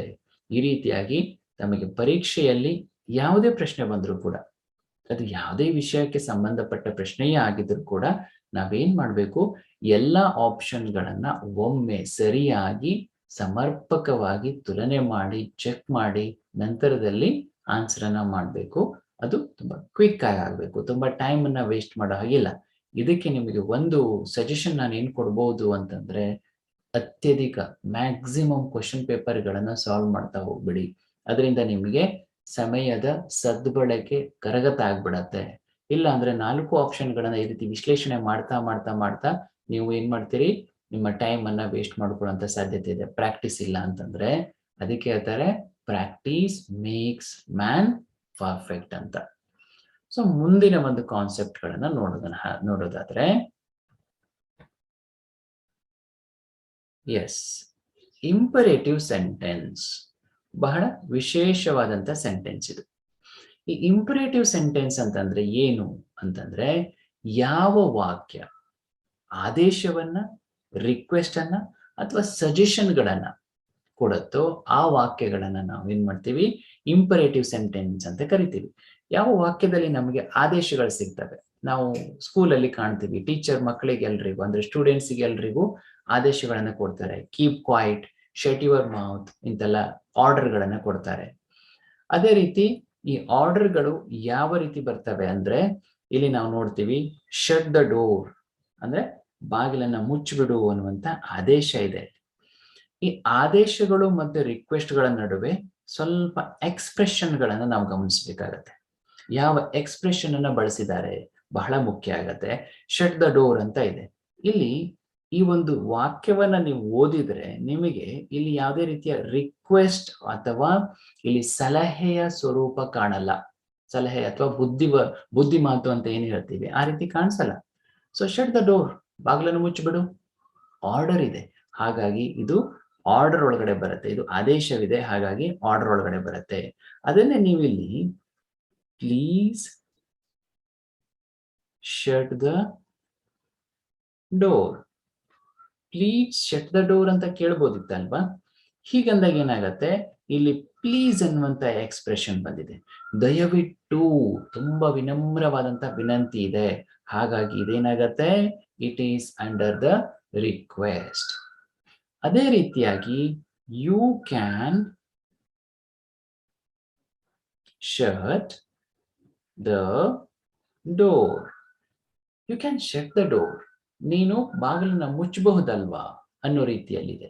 ಇದು ಯಾವುದೇ ರೀತಿಯಲ್ಲಿ ಇಲ್ಲಿ ಪ್ಲೀಸ್ ಅನ್ನುವಂತ ಎಕ್ಸ್ಪ್ರೆಷನ್ ಕೂಡ ಬಂದಿಲ್ಲ, ಜೊತೆಯಲ್ಲಿ ನೇರವಾದಂತ ಆದೇಶ ಕೂಡ ಇಲ್ಲದೆ ಇರೋದ್ರಿಂದ ಇದು ಏನಾಗತ್ತೆ, ಸಲಹೆ ಅಥವಾ ಇದನ್ನ ನಾವು ಅಡ್ವೈಸ್ ಅಂತ ಕರಿತೀವಿ. ಇದೊಂದು ಅಡ್ವೈಸ್ ಆಗಿದೆ. ಸೊ ನಿಮಗೆ ಬರ್ತಕ್ಕಂಥ ವಾಕ್ಯಗಳಲ್ಲಿ ಅದು ಅಡ್ವೈಸ್ ಆಗಿರ್ಬೋದು, ಆರ್ಡರ್ ಆಗಿರ್ಬೋದು, ರಿಕ್ವೆಸ್ಟ್ ಆಗಿರ್ಬೋದು. ಈ ಮೂರೂ ಕೂಡ ಸೇರಿ ನಾವು ಇಂಪರೇಟಿವ್ ಸೆಂಟೆನ್ಸ್ ಅಂತ ಕರಿತೀವಿ. ಬ್ರಿಂಗ್ ದ ಫೈಲ್, ಇಲ್ಲೊಬ್ಬ ಅಧಿಕಾರಿಯೋ ಅಥವಾ ಬೇರೆ ಯಾರೋ ತನ್ನ ಕೆಳಗಿನ ಹಂತದ ಹುದ್ದೆಯವರಿಗೆ ಆರ್ಡರ್ ಕೊಡ್ತಾ ಇರೋದು ನಮ್ಗೆ ಕಾಣಿಸುತ್ತೆ. ಬ್ರಿಂಗ್ ದ ಫೈಲ್, ಆ ಫೈಲ್ ಅನ್ನು ತಗೊಂಬಾ ಅಂತ ಹೇಳಿ. ಸ್ಟ್ಯಾಂಡ್ ಅಪ್, ನಮ್ಮ ಟೀಚರ್ಗಳು ಯಾವತ್ತು ಕೊಡ್ತಿರುವಂತ ಆದೇಶಗಳು, ತಾವು ಕೂಡ ಟೀಚರ್ ಆಗೋದಕ್ಕೆ ಹೊರಡ್ತಾ ಇದ್ದೀರಿ. ಸೊ ಈ ಆದೇಶ ಬಹಳ ಸಲ ನಮಗೆ ತರಗತಿಯಲ್ಲಿ ಬಳಕೆಯಲ್ಲಿ ಬರುವಂತದ್ದು ಅಥವಾ ಕೇಳಲ್ಪಟ್ಟಿರುವಂತದ್ದು. ಕೀಪ್ ಕ್ವೈಟ್, ಇದು ಕೂಡ ಶಾಲೆಗಳಲ್ಲಿ ಬಹಳ ಕೇಳುವಂತ ಪ್ರಶ್ನೆ ಎಕ್ಸ್ಪ್ರೆಷನ್ಗಳು. ಸೊ ಈ ಎಲ್ಲ ಎಕ್ಸ್ಪ್ರೆಷನ್ಸ್ಗಳು ಅಥವಾ ವಾಕ್ಯಗಳೇನಿದೆ ಇವುಗಳನ್ನ ನಾವು ಆರ್ಡರ್ ಅಂತ ಕನ್ಸಿಡರ್ ಮಾಡ್ತೀವಿ. ಆರ್ಡರ್ ಬರೋದು ಕೂಡ ಇಂಪರೇಟಿವ್ ಸೆಂಟೆನ್ಸ್ ಅಲ್ಲೇ. ಇಂಪರೇಟಿವ್ ಸೆಂಟೆನ್ಸ್ ನ ಮತ್ತೊಂದು ಸಂಕ್ಷಿಪ್ತ ಡಯಾಗ್ರಾಮೆಟಿಕ್ ಪ್ರೆಸೆಂಟೇಷನ್ ನ ಕೊಡಬೇಕು ಅಂತಂದ್ರೆ ಹೀಗಿರುತ್ತೆ: ಆರ್ಡರ್, ರಿಕ್ವೆಸ್ಟ್ ಹಾಗೂ ಅಡ್ವೈಸ್ ಮೂರು ಕೂಡ ಇಂಪರೇಟಿವ್ ಸೆಂಟೆನ್ಸ್ ನ ಪ್ರಮುಖವಾದಂತ ಭಾಗಗಳು. ಈ ಎರಡನೇದಾಗಿ ರಿಕ್ವೆಸ್ಟ್ ಅನ್ನ ನೋಡ್ಬೇಕು ಅಂತಂದ್ರೆ, ಆಂಗ್ಲ ಭಾಷೆಯಲ್ಲಿ ಈ ರಿಕ್ವೆಸ್ಟ್ ಅನ್ನೋದು ಬಹಳ ಮಹತ್ವವನ್ನ ಪಡೆದಿದೆ. ನಾವು ನಮ್ಮ ರೀಜನಲ್ ಲ್ಯಾಂಗ್ವೇಜ್ಗಳಲ್ಲಿ ನಮಗೊಂದು ಪೆನ್ ಬೇಕು ಅಂತಂದ್ರೆ ಪೆನ್ ಕೊಡಿ ಅಂತ ಕೇಳ್ಬಿಡ್ತೀವಿ. ಇಲ್ಲ ಅವ್ರ ಜೇಬಲ್ಲಿ ಅಂತ ತುಂಬಾ ಫ್ರೆಂಡ್ಲಿ ಇದ್ದವ್ರು ಆಗ್ಬಿಟ್ರೆ ನಾವು ಅವ್ರ ಜೇಬಿಗೆ ನೇರವಾಗಿ ಕೈ ಹಾಕಿ ಪೆನ್ ಅಂತ ತೆಕ್ಕೊಂಡ್ಬಿಡ್ತೀವಿ. ಆದ್ರೆ ಇಂಗ್ಲಿಷ್ ಅಲ್ಲಿ ಹಾಗಿರಲ್ಲ. ತುಂಬಾ ಪೊಲೈಟ್ ಆಗಿ, ತುಂಬಾ ಫಾರ್ಮಲ್ ಆಗಿ ನಾವು ರಿಕ್ವೆಸ್ಟ್ ಗಳನ್ನ ಮಾಡ್ಬೇಕಾಗತ್ತೆ. May I have your pen please ಅಂತ ಕೇಳ್ಬೇಕು. ನಾನು ನಿನ್ನ ಪೆನ್ ಅನ್ನ ಪಡ್ಕೋಬಹುದೇ ಅಂತ. Can you please help me, ಅಥವಾ ನಾವು can you please help me out in this work. May I come in, give me a glass of water please ಅಂತ ಕೇಳ್ಬೋದು, ಅಥವಾ may I have a glass of water please. ಎಲ್ಲಾ sentence ಗಳನ್ನ ನೀವು ನೋಡಿದ್ದಾದ್ರೆ ನಿಮಗೆ ಮೊದಲನೆಯದಾಗಿ ಹಿಂಟ್ ಏನಿದೆ, ಆ ಸೆಂಟೆನ್ಸ್ ನಿಮ್ಗೆ ಅರ್ಥನೇ ಆಗಿಲ್ಲ ಅಂತ ಅಂದ್ಕೊಂಡಾಗ ನೀವೇನನ್ನ ಸೆಲೆಕ್ಟ್ ಮಾಡ್ಬೇಕು, ಏನನ್ನ ಸರ್ಚ್ ಮಾಡ್ಬೇಕು ಅಂದ್ರೆ ಈ ಒಂದು ಎಕ್ಸ್ಪ್ರೆಷನ್ ಪ್ಲೀಸ್ ಅನ್ನುವಂಥದ್ದು ಏನಾದ್ರೂ ಇದೆ ಅಂತಂದ್ರೆ ಅನ್ಡೌಟೆಡ್ಲಿ ಇದು ರಿಕ್ವೆಸ್ಟ್ ಆಗಿರುತ್ತೆ. ನೀವು ಎರಡನೇ ವಿಚಾರವನ್ನ ಮಾಡೋ ಅವಶ್ಯಕತೆಯೇ ಇರಲ್ಲ. ಒಂದ್ ವೇಳೆ ಇಲ್ಲ ಅಂತಂದಾಗ ನೀವು ಈ ಒಂದು ಸೆಂಟೆನ್ಸ್ ನ ಸೌಂಡ್ ಅನ್ನ, ಸ್ಟೈಲ್ ಅನ್ನ ಅಬ್ಸರ್ವ್ ಮಾಡ್ಬೇಕು. ಕ್ಯಾನ್ ಯು ಪ್ಲೀಸ್ ಇದೆ ಇಲ್ಲಿ, ಸೊ ನಿಮ್ಗೆ ಏನೂ ಡೌಟೇ ಇಲ್ಲ. ಇಲ್ಲಿ ಮೇ ಐ ಕಮ್ ಇನ್, ಯಾವಾಗ ಮೇ ಅನ್ನುವಂಥದ್ದಿದೆ ಇದು ಕೂಡ ತುಂಬಾ ಪೊಲೈಟ್ ಆದಂತ ಎಕ್ಸ್ಪ್ರೆಷನ್, ಮಾಡೆಲ್ ಆಕ್ಸಿಲರಿ ಆಗಿರೋದ್ರಿಂದ ಇದನ್ನ ಕೂಡ ನೀವು ರಿಕ್ವೆಸ್ಟ್ ಅಂತ ಈಸಿಯಾಗಿ ಫೈಂಡ್ ಔಟ್ ಮಾಡಕ್ಕಾಗತ್ತೆ. ಈ ರೀತಿಯಲ್ಲಿ ನಮಗೆ ಆರ್ಡರ್ ಮತ್ತೆ ರಿಕ್ವೆಸ್ಟ್ ಗಳನ್ನ ನೋಡ್ಕೊಂಡ್ವಿ. ಇನ್ನು ಮೂರನೇ ಭಾಗ, ಇಂಪರೇಟಿವ್ ಸೆಂಟೆನ್ಸ್ ನ ಮೂರನೇ ಭಾಗವಾದಂತ ಅಡ್ವೈಸ್ ಹೇಗ್ ಬರುತ್ತೆ ಅನ್ನೋದನ್ನ ನೋಡೋದಾದ್ರೆ, ಎಸ್, ಇಲ್ಲಿ ಅಡ್ವೈಸ್ ಗಳನ್ನ ನಾವು ನೋಡ್ತಾ ಬರ್ತೀವಿ. ಡ್ರೈವ್ ಸ್ಲೋಲಿ, ಇದು ಸಲಹೆ. ಇನ್ನು ನಿಧಾನವಾಗಿ ಡ್ರೈವ್ ಮಾಡಪ್ಪ, ನಿಧಾನವಾಗಿ ಕಾರನ್ನು ಓಡಿಸು. ಆತ ಜೋರಾಗಿ ಹೇಳ್ತಾ ಇಲ್ಲ, ನೀನು ನಿಧಾನವಾಗಿ ಕಾರು ಓಡಿಸು ಅಂತ ಹೇಳ್ತಾ ಇಲ್ಲ. ನಿಧಾನವಾಗಿ ಕಾರ್ ಓಡಿಸು, ಬಿ ಕೇರ್ಫುಲ್, ತುಂಬಾ ಕೇರ್ಫುಲ್ ಆಗಿರು, ತುಂಬಾ ಹುಷಾರಾಗಿರು ಅಂತ. Wear your gold necklace with that dress, ಆ ಒಂದು ಡ್ರೆಸ್ನ ಜೊತೆಯಲ್ಲಿ ನಿನ್ನ ಗೋಲ್ಡ್ ನೆಕ್ಲೆಸ್ ನ ನೀನು ವೇರ್ ಮಾಡಬಹುದು. ಇಲ್ಲಿ ನಾವು ಏನನ್ನ ಗಮನಿಸ್ತೀವಿ ಅಂತಂದ್ರೆ, ಆರ್ಡರ್ ಅನ್ನೋದು ಬಂದಾಗ ಇದನ್ನ ಫಾಲೋ ಮಾಡಲೇಬೇಕಾದಂತ ಅನಿವಾರ್ಯತೆ ಆರ್ಡರ್ ಪಡ್ಕೊಂಡವನಿಗಿರುತ್ತೆ. ಅದೇ ರೀತಿಯಲ್ಲಿ ರಿಕ್ವೆಸ್ಟ್ ಅಂತ ಬಂದಾಗ ಅದಕ್ಕೆ ರೆಸ್ಪಾಂಡ್ ಮಾಡುವಂತ ಅನಿವಾರ್ಯತೆ ಇದೆ. ಆ ರಿಕ್ವೆಸ್ಟ್ ಅನ್ನ ಅಥವಾ ಒಪ್ಕೋಬಹುದು ಅಥವಾ ಬಿಡಬಹುದು, that secondary, but he need to respond. ಈ ಅಡ್ವೈಸ್ ಅನ್ನೋದು ಬಂದಾಗ, ಈ ಅಡ್ವೈಸ್ ಅಂತ ಬಂದಾಗ ಇಲ್ಲಿ ಅದಕ್ಕೆ ರೆಸ್ಪಾಂಡ್ ಮಾಡಲೂಬಹುದು, ಮಾಡದೇನೆ ಇರಬಹುದು. ಇಲ್ಲಿ ಆರ್ಡರ್ ಆದ್ರೆ ಅದಕ್ಕೆ ರೆಸ್ಪಾಂಡ್ ಮಾಡಲೇಬೇಕು, ರಿಪ್ಲೈ ಮಾಡಲೇಬೇಕು. ಇಲ್ಲಿ ಮಾಡಲೂಬಹುದು, ಮಾಡದೇ ಇರಬಹುದು, ಆದ್ರೆ ರೆಸ್ಪಾಂಡ್ ಮಾಡಲೇಬೇಕಾಗತ್ತೆ. ಅಂದ್ರೆ ಇದಕ್ಕೆ ರೆಸ್ಪಾಂಡ್ ಕೊಡ್ಲೇಬೇಕು ರೆಸ್ಪಾನ್ಸ್ ಅನ್ನ. ಅಡ್ವೈಸ್ಗಳು ತುಂಬಾ ಆಪ್ಷನಲ್. ಅವನು ಹೇಳ್ತಿರ್ತಾನೆ, ಅಪ್ಪ ಹಾಗೆ ಹೇಳ್ತಿರ್ತಾನೆ. ಯಾರೋ ಒಬ್ಬ ಅಜ್ಜಿ ಹೇಳಿದ್ರಂತೆ ತನ್ನ ಮೊಮ್ಮಗ ಯಾವ್ದೋ ರನ್ನಿಂಗ್ ರೇಸ್ಗೆ ಹೋಗುವಾಗ, ಪುಟ ನೀನ್ ನಿಧಾನವಾಗಿ ಓಡು ಅಂತ. ನಿಧಾನವಾಗಿ ಓಡಿದ್ರೆ ರೇಸ್ ಅಲ್ಲಿ ಫಸ್ಟ್ ಬರಕ್ ಆಗತ್ತಾ? ಅದು ಅಡ್ವೈಸ್. ಆತ ಅದನ್ನು ಒಪ್ಲೂಬಹುದು ಅಥವಾ ಒಪ್ಪದೇನೂ ಇರಬಹುದು. ಸೊ ಈ ರೀತಿಯಲ್ಲಿ ಈ ಮೂರು ಆರ್ಡರ್, ರಿಕ್ವೆಸ್ಟ್ ಮತ್ತೆ ಅಡ್ವೈಸ್ ಗಳಿಗೆ ವಿಭಿನ್ನತೆಗಳಿದೆ, ಅದನ್ನ ಗಮನಿಸ್ಕೋಬೇಕಾಗತ್ತೆ. ಇನ್ನು choose the Irish wolfhound, not the German shepherd. ಇದೊಂದು ಸಜೆಷನ್. ಇದು ನೀನು ಈ ಒಂದು ಬ್ರೀಡ್ಗೆ ಸಂಬಂಧಪಟ್ಟಂತ ನಾಯಿನ ತಗೋ, ಇದು ಬೇಡ, ಇದು ಚೆನ್ನಾಗಿರಲ್ಲ, ಅಥವಾ ನಿನಗೆ ಸೂಟ್ ಆಗಲ್ಲ, ನಿನಗೆ ಅದನ್ನ ಮೇಂಟೈನ್ ಮಾಡೋದು ಕಷ್ಟ ಆಗತ್ತೆ ಅನ್ನುವಂಥ ಸಜೆಷನ್ ಇದೆ. ಸೊ ಈ ಎಲ್ಲ ಸಜೆಷನ್ಗಳನ್ನ, ಈ ಎಲ್ಲ ರಿಕ್ವೆಸ್ಟ್ ಗಳನ್ನ, ಈ ಎಲ್ಲ ಆರ್ಡರ್ ಗಳನ್ನ ನೋಡಿದಾಗ ನಮ್ಗೆ ಏನ್ ಅರ್ಥ ಆಗತ್ತೆ ಅಂತಂದ್ರೆ, ಇವುಗಳು ಒಂದನೇದು ಫಾಲೋ ಮಾಡಬಹುದು ಅಥವಾ ಮಾಡದೆ ಇರಬಹುದು ಅಂತ. ಇನ್ನು ಮುಂದಿನ ಸೆಂಟೆನ್ಸ್ ಬಂದ್ಬಿಟ್ಟು ಎಕ್ಸ್ಕ್ಲಾಮೇಟರಿ ಸೆಂಟೆನ್ಸ್. ತುಂಬಾ ಅದ್ಭುತವಾದದ್ದು. ನಾವೆಲ್ಲ ಮಾನವ ಜೀವಿಗಳು ಬಹಳ ಭಾವನಾತ್ಮಕವಾದಂಥವ್ರಾಗಿರ್ತೀವಿ. ಇನ್ನು ಒಂದು ಸಂತೋಷದ ಘಟನೆ ನಡೀತು ಅಂತ ಇಟ್ಕೊಳ್ಳಿ, ಒಂದು ದುಃಖದ ಘಟನೆನೇ ನಡೀತು ಅಂತ ಇಟ್ಕೊಳ್ಳಿ, ನಾವೇನಾಗ್ತೀವಿ, ನಾವು ಅದಕ್ಕೆ ರೆಸ್ಪಾನ್ಸ್ ಕೊಡ್ತೀವಿ. ಕೆಲವೊಮ್ಮೆ ನಮ್ಗೆ ಗೊತ್ತಿಲ್ಲದ ಹಾಗೇನೆ ನಮ್ಮ ಮನಸ್ಸಿನಲ್ಲಿ ನಡೀತಕ್ಕಂತಹ ಭಾವನೆಗಳು ಭಾಷೆಯ ಮೂಲಕ ಹೊರಗೆ ಬಂದ್ಬಿಡ್ತವೆ. ಆ ರೀತಿ ಆಲ್ ಆಫ್ ಅ ಸಡನ್, ಒಮ್ಮಿಂದೊಮ್ಮೆಲೆ ನಮ್ಮ ಮನಸ್ಸಿನೊಳಗೆ ಆದಂತಹ ಭಾವನೆಗಳು ಅಥವಾ ತಲ್ಲಣಗಳು ಶಬ್ದದ ಮೂಲಕ ಹೊರಬಂದಾಗ ಅದನ್ನ ಎಕ್ಸ್ಕ್ಲಾಮೇಟರಿ ಸೆಂಟೆನ್ಸ್ ಅಂತ ಕರಿತೀವಿ. ತುಂಬಾ ವಿಶೇಷವಾಗಿ ಗಮನಿಸಬೇಕು. Exclamatory sentence is a sudden or strong feeling ಅಂತ ಕೇಳ್ಬಿಡ್ತೀವಿ. ಅದು ಫೀಲ್ ಆದ್ರೆ ಅದು ಎಕ್ಸ್ಕ್ಲಾಮೇಟರಿ ಸೆಂಟೆನ್ಸ್ ಆಗೋದಕ್ಕೆ ಸಾಧ್ಯ ಇಲ್ಲ. ನಾನು ಯಾವುದೋ ಒಂದು ಫ್ಲವರ್ ನ ನೋಡಿದೆ, ಆಲ್ ಆಫ್ ಅ ಸಡನ್ ನನಗೆ ತುಂಬಾ ಖುಷಿ ಆಯ್ತು.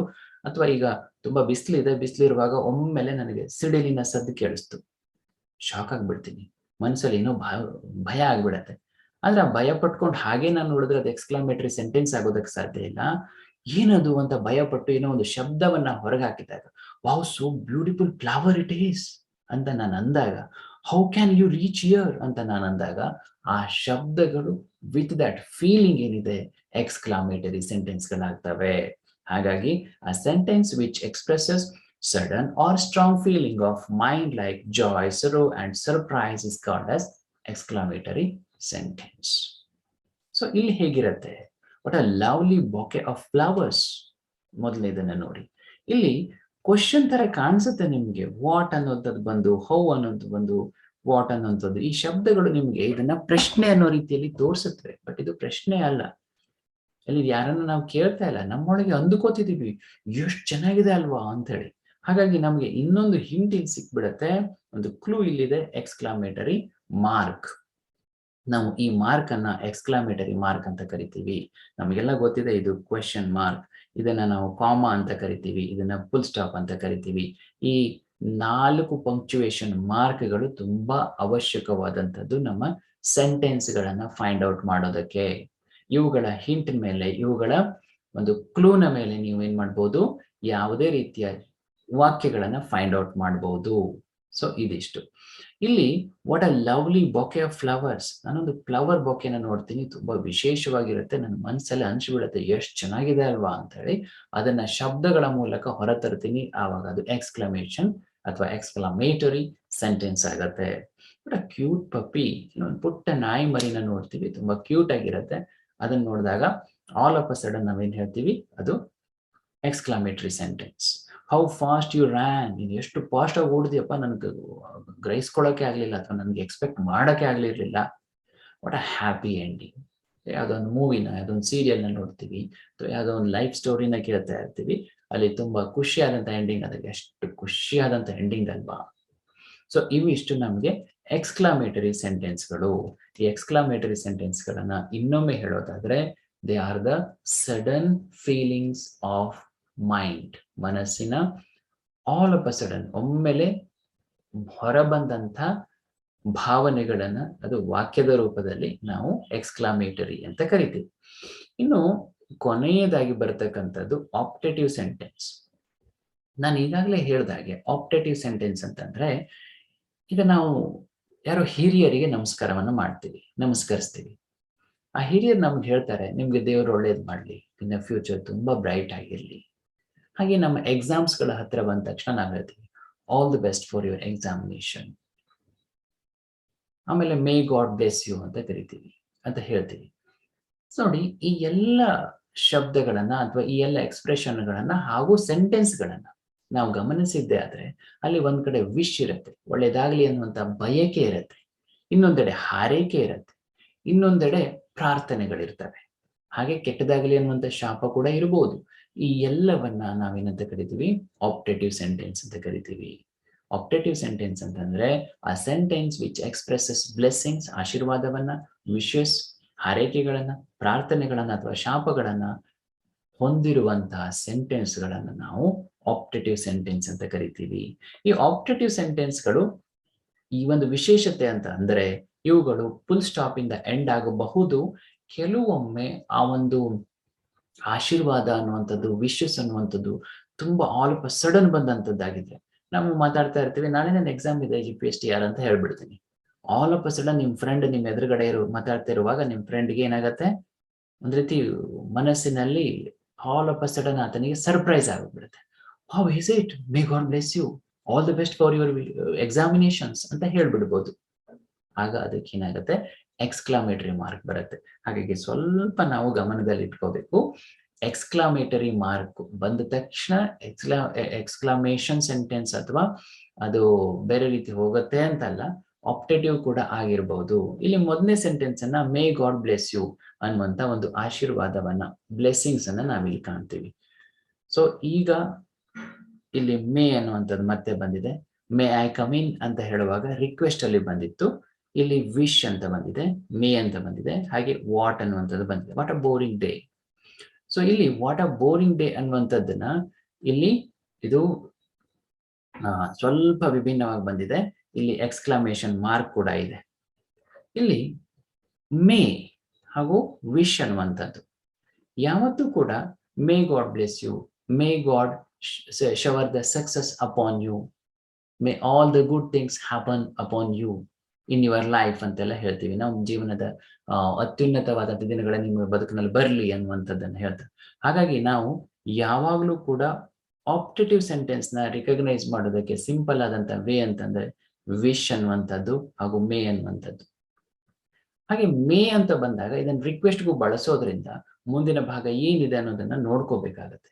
ಹಾಗೆ ವಾಟ್ ಅ ಬೋರಿಂಗ್ ಡೇ, ಇದನ್ನ ನಾವು ವಿಶಸ್ ಅಥವಾ ಪ್ರೇಯರ್ಸ್ ಅಂತ ಕರೆಯೋದು ಸ್ವಲ್ಪ ಕಠಿಣ. ಆದ್ರೆ ಹಿಂದಿನ ಒಂದು ಪ್ರಶ್ನೆ ಪತ್ರಿಕೆಯಲ್ಲಿ ವಾಟ್ ಅ ಬೋರಿಂಗ್ ಡೇ ಅನ್ನೋದನ್ನ ವಿಶ್ ಇದನ್ನ ಆಪ್ಟೇಟಿವ್ ಸೆಂಟೆನ್ಸ್ ಅಂತ ಕನ್ಸಿಡರ್ ಮಾಡಲಾಗಿತ್ತು. ಅದಕ್ಕೆ ಈ ಒಂದು ಎಕ್ಸಾಂಪಲ್ ಅನ್ನ ಇಲ್ಲಿ ಸೇರಿಸ್ತಾ ಇದ್ದೀನಿ.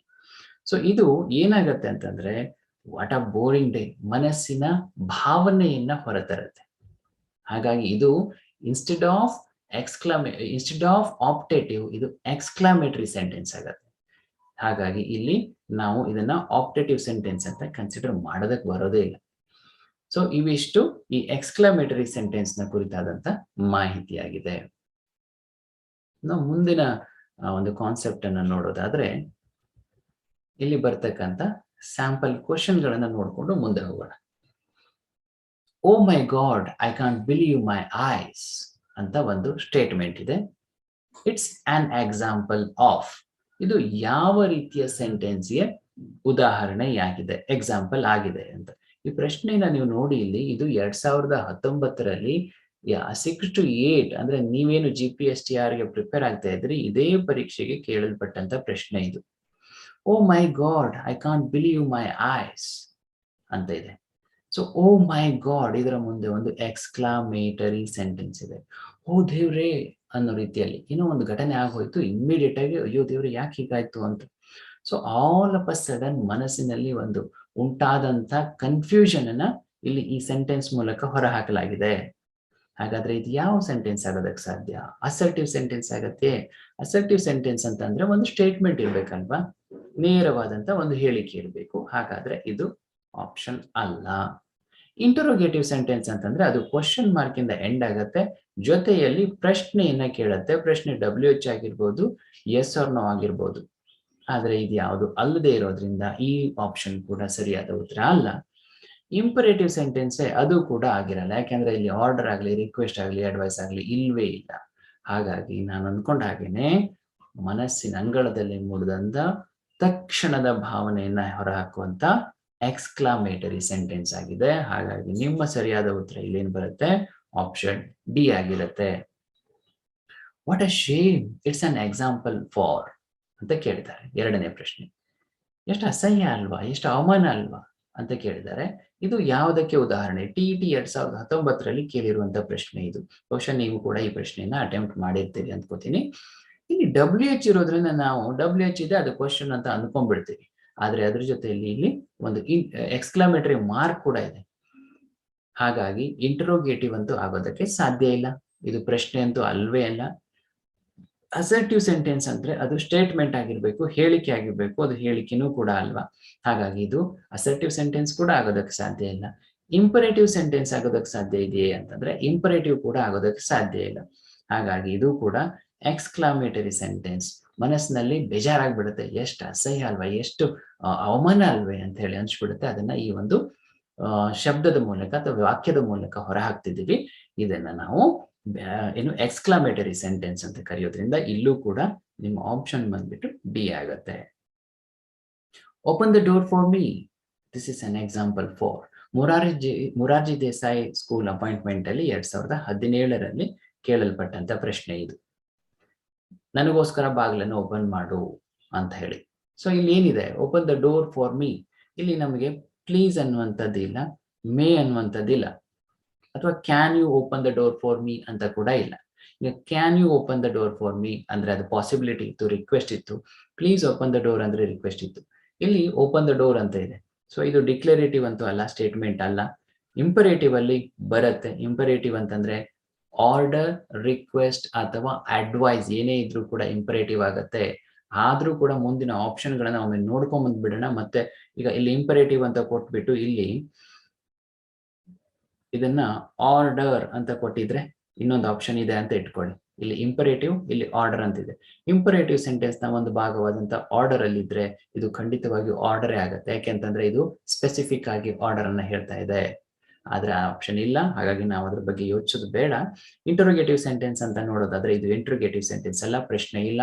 ಯಾವುದೇ ರೀತಿಯ ಎಕ್ಸ್ಕ್ಲಾಮೇಷನ್, ಸಡನ್ ಫೀಲಿಂಗ್ ಇಲ್ಲದೆ ಇರೋದ್ರಿಂದ ಇದು ಇಂಪರೇಟಿವ್ ಆಗಿರುತ್ತೆ. ಆಪ್ಷನ್ ಬಿ ಬಂದ್ಬಿಟ್ಟು ನಿಮ್ಮ ಸರಿಯಾದ ಉತ್ತರ ಆಗತ್ತೆ. ಈ ರೀತಿಯಲ್ಲಿ ನಾವು ಪ್ರಶ್ನೆಗಳನ್ನ ವಿಶ್ಲೇಷಿಸಿಕೊಂಡು, ಈ ರೀತಿ ಪ್ರಶ್ನೆಗಳನ್ನ ಅರ್ಥ ಮಾಡಿಕೊಂಡು ಪರೀಕ್ಷೆಯಲ್ಲಿ ಉತ್ತರಗಳನ್ನ ಟಿಕ್ ಮಾಡಬೇಕಿರುತ್ತೆ. ಸ್ನೇಹಿತರೆ, ಇವು ಈ ಒಂದು ಸೆಂಟೆನ್ಸ್ಗಳ ವಿಧಗಳು ಹಾಗೂ ಅವುಗಳಿಗೆ ಸಂಬಂಧಪಟ್ಟಂತ ಪ್ರಶ್ನೆಗಳನ್ನ ಡಿಸ್ಕಸ್ ಮಾಡ್ತಾ ಇದ್ದೀವಿ. ಇನ್ನೊಂದಿಷ್ಟು ಪ್ರಶ್ನೆಗಳನ್ನ ನೋಡೋದಾದ್ರೆ, wish you all the best ಅಂತ ಇದೆ. ಒಂದು ವಿಶ್ ಇದೆ. ಈಗ ನಿಮ್ಮ ಪರೀಕ್ಷೆಗಳಿಗೂ ಕೂಡ ನಾವು ಹೇಳ್ತೀವಿ, ಕೊನೆ ತರಗತಿಯಲ್ಲಿ ಹೇಳ್ತೀವಿ, wish you all the best for your 6 to 8 examinations ಅಂತ. ನಾನು ಈಗಾಗಲೇ ಹೇಳಿದಾಗ ಏನಿದು, ಇದು ಅಸರ್ಟಿವ್ ಅಂತೂ ಆಗೋದಕ್ಕೆ ಸಾಧ್ಯ ಇಲ್ಲ, ಯಾಕಂದ್ರೆ ಸ್ಟೇಟ್ಮೆಂಟ್ ಅಲ್ಲ, ಇಂಪರೇಟಿವ್ ಆಗತ್ತೆ. ಇಂಪರೇಟಿವ್ ಅಂತಂದ್ರೆ ಅದು ಆರ್ಡರ್, ರಿಕ್ವೆಸ್ಟ್ ಅಥವಾ ಸಜೆಷನ್ ಅಥವಾ ಅಡ್ವೈಸ್ ಇರಬೇಕು. ಅದು ಕೂಡ ಅಲ್ಲ. ನೆಗೆಟಿವಿಟಿ ಅಂತೂ ಇಲ್ವೇ ಇಲ್ಲ. ಹಾಗಾಗಿ ಆಪ್ಟೇಟಿವ್ ಸೆಂಟೆನ್ಸ್ ಅನ್ನೋದು ಸರಿಯಾದ ಉತ್ತರವಾಗಿದೆ. ಯಾಕೆ ಅಂತಂದ್ರೆ ವಿಶ್ಗಳನ್ನ, ಪ್ರೇಯರ್ಗಳನ್ನ ಹಾಗೆ ಕರ್ಸ್ಗಳನ್ನು ಕೂಡ ಹೇಳುವಂತ ಸೆಂಟೆನ್ಸ್ಗಳೇನಿದೆ ಅದನ್ನ ನಾವು ಆಪ್ಟೇಟಿವ್ ಅಂತೀವಿ. ವಾಟ್ ಅನ್ ಐಡಿಯಾ, ಇದರಲ್ಲಿ ಅದ್ಭುತವಾದಂತ ಒಂದು ಸೆಂಟೆನ್ಸ್ ಇದೆ. ಸೊ ಏನೋ ಒಬ್ರು ನಮ್ಮ ಮುಂದೆ ಒಂದು ತಮ್ಮ ವಿಶೇಷವಾದಂತ ಪ್ಲಾನ್ ಅನ್ನ ಹೇಳ್ತಾರೆ. ಆ ಪ್ಲಾನ್ ಅನ್ನ ಹೇಳಿದ ತಕ್ಷಣ ನಮಗೆ ಖುಷಿ ಅನ್ಸ್ಬಿಡುತ್ತೆ. ಎಷ್ಟು ಚೆನ್ನಾಗಿದೆ ಅಲ್ವಾ ಈ ಪ್ಲಾನಿಂಗು ಅಂತ. ಸೊ ಆವಾಗ ಅನ್ಕೋತೀವಿ ವಾಟ್ ಆನ್ ಐಡಿಯಾ ಅಂತ. ಸೊ ಎಷ್ಟು ಚೆನ್ನಾಗಿದೆ ಅಲ್ವಾ ಅಂತ. ಸೊ ದಟ್ ಇಲ್ಲಿ ಏನಾಗಿದೆ, ಎಕ್ಸ್ಕ್ಲಮೇಷನ್ ಕೂಡ ಇದೆ. ಹಾಗಾಗಿ ಇಂಪರೇಟಿವ್ ಅಲ್ಲ, ಇದು ಯಾವುದೇ ಆರ್ಡರ್ ಇಲ್ಲ ಅಥವಾ ಯಾವುದೇ ರಿಕ್ವೆಸ್ಟ್ ಇಲ್ಲ, ಯಾವುದೇ ಅಡ್ವೈಸ್ ಇಲ್ಲ. ಇಂಟರೋಗೇಟಿವ್ ಅನ್ನೋದಕ್ಕೆ ಪ್ರಶ್ನೆ ಅಲ್ಲ, ನಮಗಿಲ್ಲಿ ವಾಟ್ ಅಂತ ಕಾಣಿಸುತ್ತೆ, ಆದ್ರೆ ಕೊನೆಯಲ್ಲಿ ಇದು ಎಕ್ಸ್ಕ್ಲಮೇಷನ್ ಇದೆ. ಆಪ್ಟೇಟಿವ್ ಕೂಡ ಅಲ್ಲ, ಇಲ್ಲಿ ಬರುವಂತದ್ದು ಎಕ್ಸ್ಕ್ಲಾಮೇಟರಿ. ನಮಗೆ ಇಲ್ಲಿ ಸೂಚನೆ ನೇರವಾಗಿ ಈಸಿ ಆಗಿದೆ, ಅದು ಎಕ್ಸ್ಕ್ಲಾಮೇಟರಿ ಮಾರ್ಕ್ ಇದೆ, exclamatory sentence. May I come in sir. ನೋಡಿ, ಮೇ ಅಂತ ಬಂದಾಗ ನಾನು ಹೇಳಿದೆ ಆಪ್ಟೇಟಿವ್ ಸೆಂಟೆನ್ಸ್ ಕೂಡ ಆಗಿರಬಹುದು ಅಂತ. ಆದರೆ ಇಲ್ಲಿ ಏನಿದೆ ಅಂತಂದ್ರೆ ಐ ಕಮ್ ಇನ್ ಸರ್, ಒಳಗೆ ಬರೋದಕ್ಕೆ ಪರ್ಮಿಷನ್ ಅನ್ನ, ಅನುಮತಿಯನ್ನ ಕೇಳ್ತಿರೋದ್ರಿಂದ ಇಲ್ಲಿ ಏನಾಗತ್ತೆ, ಇದು ಇಂಪರೇಟಿವ್ ಸೆಂಟೆನ್ಸ್ ಆಗತ್ತೆ. ಎಕ್ಸ್ಕ್ಲಾಮೇಟರಿ ಆಗೋದಕ್ಕೆ ಸಾಧ್ಯ ಇಲ್ಲ, ನೆಗೆಟಿವ್ ಆಗೋದಕ್ಕೂ ಸಾಧ್ಯ ಇಲ್ಲ, ಅಸರ್ಟಿವ್ ಆಗೋದಕ್ಕೂ ಸಾಧ್ಯ ಇಲ್ಲ, ಜೊತೆಯಲ್ಲಿ ಕ್ವಶನ್ ಕೂಡ ಆಗಲ್ಲ, ಇಂಟ್ರೋಗೇಟಿವ್ ಆಗಲ್ಲ. ಯಾಕೆಂದ್ರೆ ಇದು ರಿಕ್ವೆಸ್ಟ್ ಇದೆ, ಇದು ಕೇವಲ ಪ್ರಶ್ನೆ ಅಲ್ಲ, ಇದು ಪರ್ಮಿಷನ್ ಅನ್ನ ಕೇಳ್ತಾ ಇರೋದ್ರಿಂದ ಇದು ಇಂಟ್ರೋಗೇಟಿವ್ ಆಗಿರಲ್ಲ. ಈ ರೀತಿಯಲ್ಲಿ ತುಂಬಾ ಸೂಕ್ಷ್ಮವಾಗಿ ಗಮನಿಸಿಕೊಂಡು ಈ ಪ್ರಶ್ನೆಗಳಿಗೆ ನಾವು ಉತ್ತರಿಸಬೇಕಾಗತ್ತೆ. ಎಸ್, ಬಹಳ ಬಹಳ ಮುಖ್ಯವಾದದ್ದು, ಬಹಳ important concept of your sentence. Sentence ನ ಕುರಿತಾಗಿ ಬಹಳ ಮುಖ್ಯವಾದಂಥದ್ದು ನೆನಪಲ್ಲಿ ಯಾವಾಗೂ ಇಟ್ಕೋಬೇಕು. ಮುಂದೆ ಬರ್ತಕ್ಕಂಥ ಎಲ್ಲ ಕಾನ್ಸೆಪ್ಟ್ಗಳು ಕೂಡ ಈ ಒಂದು ಕಾನ್ಸೆಪ್ಟ್ ನ ಮೇಲೆ ಆಧಾರಿತವಾಗಿರ್ತವೆ ಅಂತಂದ್ರೆ ತಪ್ಪಾಗ್ಲಿಕ್ಕಿಲ್ಲ. ಅಂತ ಅದ್ಭುತವಾದಂತ ಇನ್ನೊಂದು ಕಾನ್ಸೆಪ್ಟ್ ಅಂತಂದ್ರೆ parts of the sentence. Sentence ಅನ್ನ ನಾವು ಮುಖ್ಯವಾಗಿ 2 ವಿಧಗಳಾಗಿ ವಿಂಗಡಿಸ್ತೀವಿ. ಅದು ಮೊದಲನೇದಾಗಿ ಬಂದ್ಬಿಟ್ಟು ಸಬ್ಜೆಕ್ಟ್ ಅಂತ. ಸಬ್ಜೆಕ್ಟ್ ಅಂದ್ರೆ ಕೇವಲ ವಿಷಯ ಅಂತಲ್ಲ, ಸೆಂಟೆನ್ಸ್ ಸ್ಟ್ರಕ್ಚರ್ಗೆ ಬಂದಾಗ ಸಬ್ಜೆಕ್ಟ್ ಅನ್ನೋದು ಸ್ವಲ್ಪ ಬೇರೆ ಆಗತ್ತೆ. ಒಂದು ಸಬ್ಜೆಕ್ಟ್, ಎರಡನೇದಾಗಿ ಪ್ರೆಡಿಕೇಟ್. ಈ 2 ಸೆಂಟೆನ್ಸ್ ನ ಬಹಳ ಮುಖ್ಯವಾದ ಭಾಗಗಳು. ಈ 2 ಭಾಗಗಳನ್ನ ನಾವು ಅರ್ಥ ಮಾಡ್ಕೋಬೇಕು. ತುಂಬಾ ಸಿಂಪಲ್ ಆಗಿರುವಂತದ್ದು, ತುಂಬಾ ಸರಳವಾಗಿರುವಂತ ಕಾನ್ಸೆಪ್ಟ್ ಇದು. ಇಲ್ಲಿ ನೀವು ಕೆಲವು ಉದಾಹರಣೆಗಳನ್ನ ನೋಡ್ತೀರಿ, ಅದರಲ್ಲಿ ಕೆಲವು ಅಂಡರ್ಲೈನ್ ಆಗಿರೋದಿದೆ. ಇದು ಏನು ಅಂತ ಹೇಳೋದಕ್ಕೂ ಮೊದಲು ನಾನು ಸಬ್ಜೆಕ್ಟ್ ಅಂದ್ರೆ ಏನು ಅಂತ ಹೇಳ್ಬಿಡ್ತೀನಿ. ಒಂದು ಘಟನೆ ಅಥವಾ ಒಂದು ಸಂದರ್ಭ ಅಥವಾ ಒಂದು ಸನ್ನಿವೇಶ ನಡೀತಾ ಇದೆ, ಅದನ್ನ ವಾಕ್ಯದ ರೂಪದಲ್ಲಿ ನಾವು ಇನ್ನೊಬ್ಬರೊಂದಿಗೆ ಹಂಚ್ಕೋತೀವಿ. ಆ ವಾಕ್ಯದ ರೂಪದಲ್ಲಿ ಹಂಚಿಕೊಳ್ಳುವಾಗ ಆ ಘಟನೆಯ ಕೇಂದ್ರ ಬಿಂದು ಯಾರು ಅಥವಾ ಆ ಘಟನೆಗೆ ಸಂಬಂಧಿಸಿದಂತ ವ್ಯಕ್ತಿ, ವಸ್ತು ಯಾವುದು ಅನ್ನೋದನ್ನ ಹೈಲೈಟ್ ಮಾಡ್ತೀವಿ. ಸೊ ಆ ವ್ಯಕ್ತಿ, ಆ ಘಟನೆ ಅಥವಾ ವಸ್ತು ಏನಿದೆ, ಯಾವ ಒಂದು ಕಾರ್ಯಕ್ಕೆ ಮೂಲ ಕೇಂದ್ರೀಕೃತ ಅಥವಾ ಕಾರಣೀಕೃತವಾದದ್ದು, ಅದನ್ನ ನಾವು ಸಬ್ಜೆಕ್ಟ್ ಅಂತ ಕರಿತೀವಿ. ಸಿಂಪಲ್ ಆಗಿ ಇಂಗ್ಲಿಷ್ ಅಲ್ಲಿ ಹೇಳ್ಬೇಕಂದ್ರೆ subject is a doer of the sentence. I eat an apple, ನಾನು ಸೇಬನ್ನ ತಿಂತೀನಿ. ಹಿ ಏಟ್ ಅ ಬನಾನಾ, ಆತ ಒಂದು ಬಾಳೆಹಣ್ಣನ್ನ ತಿಂದ. ಸೊ ಅಲ್ಲಿ ಈ 2 ಸೆಂಟೆನ್ಸ್ ಗಳಲ್ಲಿ ಹಿ ಏಟ್ ಎ ಬನಾನಾ, ಆತ ಒಂದು ಬಾಳೆಹಣ್ಣನ್ನ ತಿಂತಾನೆ. ಬಾಳೆಹಣ್ಣು ಅನ್ನೋದು ತಿನ್ನಲ್ಪಟ್ಟಿರೋದು ಎಷ್ಟು ಅಂದ್ರೆ 1 ಅಂತ ಆಗತ್ತೆ. ಏನ್ ಮಾಡ್ದ? ತಿಂದ ಅಂತ. ಯಾರು ತಿಂದ್ರು? It is very important concept here. ಈತ, ಹಿ ಇಲ್ಲಿ ಅಥವಾ ಯಾವುದೇ ವ್ಯಕ್ತಿಯ ಹೆಸರು ಇರ್ಬೋದು, ರಾಹುಲ್ ಅಂತ ಇರ್ಬೋದು. ರಾಹುಲ್ ಈಟ್ ಅ ಬನಾನಾ. ಸೊ ಯಾರಿಂದ ಈ ಒಂದು ಕಾರ್ಯ ಎಸಗಲ್ಪಟ್ಟಿತು, ಯಾರು ಈ ಕಾರ್ಯಕ್ಕೆ ಕಾರಣೀಭೂತರು, ಅವರನ್ನ ನಾವು ಸಬ್ಜೆಕ್ಟ್ ಅಂತ ಕರಿತೀವಿ. ಹಾಗಾಗಿ ಪ್ರತಿ ವಾಕ್ಯದಲ್ಲೂ ಕೂಡ ಆ ವಾಕ್ಯಕ್ಕೆ ಮುಖ್ಯವಾದಂತಹ ಕಾರಣೀಕರ್ತರನ್ನ ನಾವು ಸಬ್ಜೆಕ್ಟ್ ಅಂತ ಕರ್ಕೋತೀವಿ. ಹಾಗಾಗಿ ಇಲ್ಲಿ ನೋಡಿ, ಅಂಡರ್ಲೈನ್ ಮಾಡಿರೋದು ಏನು ಅಂತಂದ್ರೆ ದ ಪಾಟರ್ ಮೇಕ್ಸ್ ಪಾಟ್ಸ್. ಪಾಟ್ಗಳು ಮಾಡಲ್ಪಡ್ತಾ ಇದ್ದಾವೆ, ಆಗ್ತಾ ಇದ್ದಾವೆ. ಹೇಗಾಗ್ತಾ ಇದೆ ಅಥವಾ ಯಾರಿಂದ ಆಗ್ತಾ ಇದ್ದಾವೆ ಅಂತ ನೋಡಿದಾಗ ಅಲ್ಲಿ ಪಾಟ್ಗಳನ್ನ ಮಾಡುವ ಕುಂಬಾರನಿಂದಾಗಿ ಅದು ಕೆಲಸ ನಡೀತಾ ಇದೆ. The potter makes pots. So ನಿಮಗೆ ಪ್ರಶ್ನೆಗಳು ಹೇಗ್ ಬರ್ಬೋದು ಅಂತಂದ್ರೆ ಫೈಂಡ್ ಔಟ್ ದ ಅಥವಾ choose the subject in the following sentence ಅಂತ ಕೇಳ್ಬೋದು. ಕೆಳಗಡೆ ಒಂದು ಸೆಂಟೆನ್ಸ್ ಅನ್ನ ಕೊಟ್ಬಿಟ್ಟು ಈ ಸೆಂಟೆನ್ಸ್ ಅಲ್ಲಿ ನಿಮಗೆ ಸಬ್ಜೆಕ್ಟ್ ಯಾವುದು ಅನ್ನೋದನ್ನ ಆಯ್ಕೆ ಮಾಡಿ ಅಂತ ಕೇಳಿರ್ತಾರೆ. ಆವಾಗ ನೀವು ಯಾವ್ದನ್ನ ಆಯ್ಕೆ ಮಾಡಬೇಕು? ಆ ಒಂದು ಕಾರ್ಯವನ್ನ ಎಸಗುತ್ತಿರುವಂತವನ್ನ, ಡೂವರ್ ಆಫ್ ದ ಸೆಂಟೆನ್ಸ್ ಅನ್ನ ನೀವು ಸೆಲೆಕ್ಟ್ ಮಾಡ್ತೀರಿ. ಹಿ ಈಸ್ ರನ್ನಿಂಗ್, ಅಲ್ಲಿ ಒಬ್ಬ ಓಡ್ತಾ ಇದ್ದಾನೆ. ಅದಕ್ಕೆ ಹೇಳ್ತಾ ಇರೋದು ಯಾರು ಓಡ್ತಾ ಇದ್ದಾರೆ? ಹಿ ಈಸ್ ರನ್ನಿಂಗ್ ದೇರ್, ಆತ. ಸೊ ಇವನು ಸಬ್ಜೆಕ್ಟ್ ಆಗಿರ್ತಾನೆ ಇಲ್ಲಿ, ಹೇಗೆ ಪಾಟರ್ ಆದನೋ ಅದೇ ರೀತಿಯಲ್ಲಿ. I am reading a book ಅಥವಾ ಐ ಆಮ್ ರೀಡಿಂಗ್ ಅ ನಾವೆಲ್ ಅಂತ ಕೊಟ್ಟಾಗ ಯಾರಿಂದ ಈ ಓದುವಂತ ಕಾರ್ಯ ನಡೀತಾ ಇದೆಯೋ ಆತನನ್ನ ಸಬ್ಜೆಕ್ಟ್ ಆಗಿ ಪರಿಗಣಿಸ್ತೀವಿ. ದ ಸ್ಕೈ ಈಸ್ ಬ್ಲೂ ಅಂತ ಬಂದಿದೆ ಇಲ್ಲಿ, ಆಕಾಶ ನೀಲಿ ಆಗಿದೆ. ಆಕಾಶ ಕಲರ್ ಅನ್ನು ಬದಲಾವಣೆ ಮಾಡ್ತಾ ಇದೆ ಅಥವಾ ಏನೋ ಮಾಡ್ತಾ ಇದೆ ಅಂತಲ್ಲ, ಈ ಒಂದು ಸೆಂಟೆನ್ಸ್ ಸಂಪೂರ್ಣವಾಗಿ ಕೇಂದ್ರೀಕೃತವಾಗಿರೋದು ಆಕಾಶಕ್ಕೆ. ಹಾಗಾಗಿ the sky is blue, the sky ಅನ್ನುವಂಥದ್ದು ಸಬ್ಜೆಕ್ಟ್ ಆಗಿರುತ್ತೆ. ಇವೆಷ್ಟು ಸಬ್ಜೆಕ್ಟ್ ನ ಕುರಿತಾಗಿ. ಪ್ರೆಡಿಕೇಟ್, ಪ್ರೆಡಿಕೇಟ್ ಅಂತ ಅಂದ್ರೆ ಈ ಪ್ರೆಡಿಕೇಟ್ ಅನ್ನೋದು ಕಾಂಪ್ಲಿಕೇಟೆಡ್ ಆಗಿರೋದು. ಈ ಪ್ರೆಡಿಕೇಟ್ ಅಲ್ಲಿ ಏನಾಗಿರುತ್ತೆ, ಈ ಪ್ರೆಡಿಕೇಟ್ ಅಲ್ಲಿ ನಮಗೆ ಆಕ್ಸಿಲರಿಗಳು ಬರ್ಬೋದು, ವರ್ಬ್ ಬರ್ಬೋದು, ಆಬ್ಜೆಕ್ಟ್ಗಳು ಬರ್ಬೋದು, ಅಥವಾ ಉಳಿದಂತಹ ಪಾರ್ಟ್ಸ್ ಆಫ್ ಸ್ಪೀಚ್ ನ ಯಾವುದೇ ಭಾಗಗಳು ಅಲ್ಲಿ ಬರ್ಬೋದು.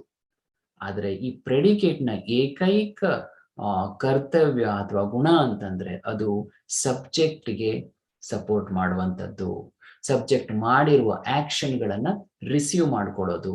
ಅಥವಾ ಇನ್ನೊಂದು ಡೆಫಿನಿಷನ್ ಅಥವಾ ಇನ್ನೂ ಬೇರೆ ವಿಧದಲ್ಲಿ ಹೇಳಬೇಕು ಅಂತಂದ್ರೆ ಸಬ್ಜೆಕ್ಟ್ ಅನ್ನ ಬಿಟ್ಟು ಉಳಿದ ಎಲ್ಲ ಭಾಗಗಳು ಕೂಡ ಪ್ರೆಡಿಕೇಟ್ ಆಗಿರ್ತವೆ. It might be having verbs, other parts of speech, objects, whatever it might be, it is the other part of the sentence excluding the subject.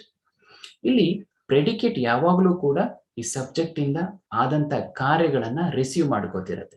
For example, the potter make spots, ನಾವಿಲ್ಲಿ make spots ಅನ್ನುವಂಥದ್ದು predicate ಅಂತ ಕರಿತೀವಿ. The Potter subject ಆಗ್ಬಿಡತ್ತೆ. ಈಗ ನಿಮ್ಮ sentence ಇಂದ ನೀವು subject ಅನ್ನ ರಿಮೂವ್ ಮಾಡಿಬಿಟ್ರಿ ಅಂತಂದ್ರೆ ನಿಮ್ಮ ಕೆಲಸ ತುಂಬಾ ಸುಲಭ ಆಗ್ಬಿಡ್ತದೆ, ಯಾವುದೇ ರೀತಿಯ ಗೊಂದಲಗಳಿರಲ್ಲ.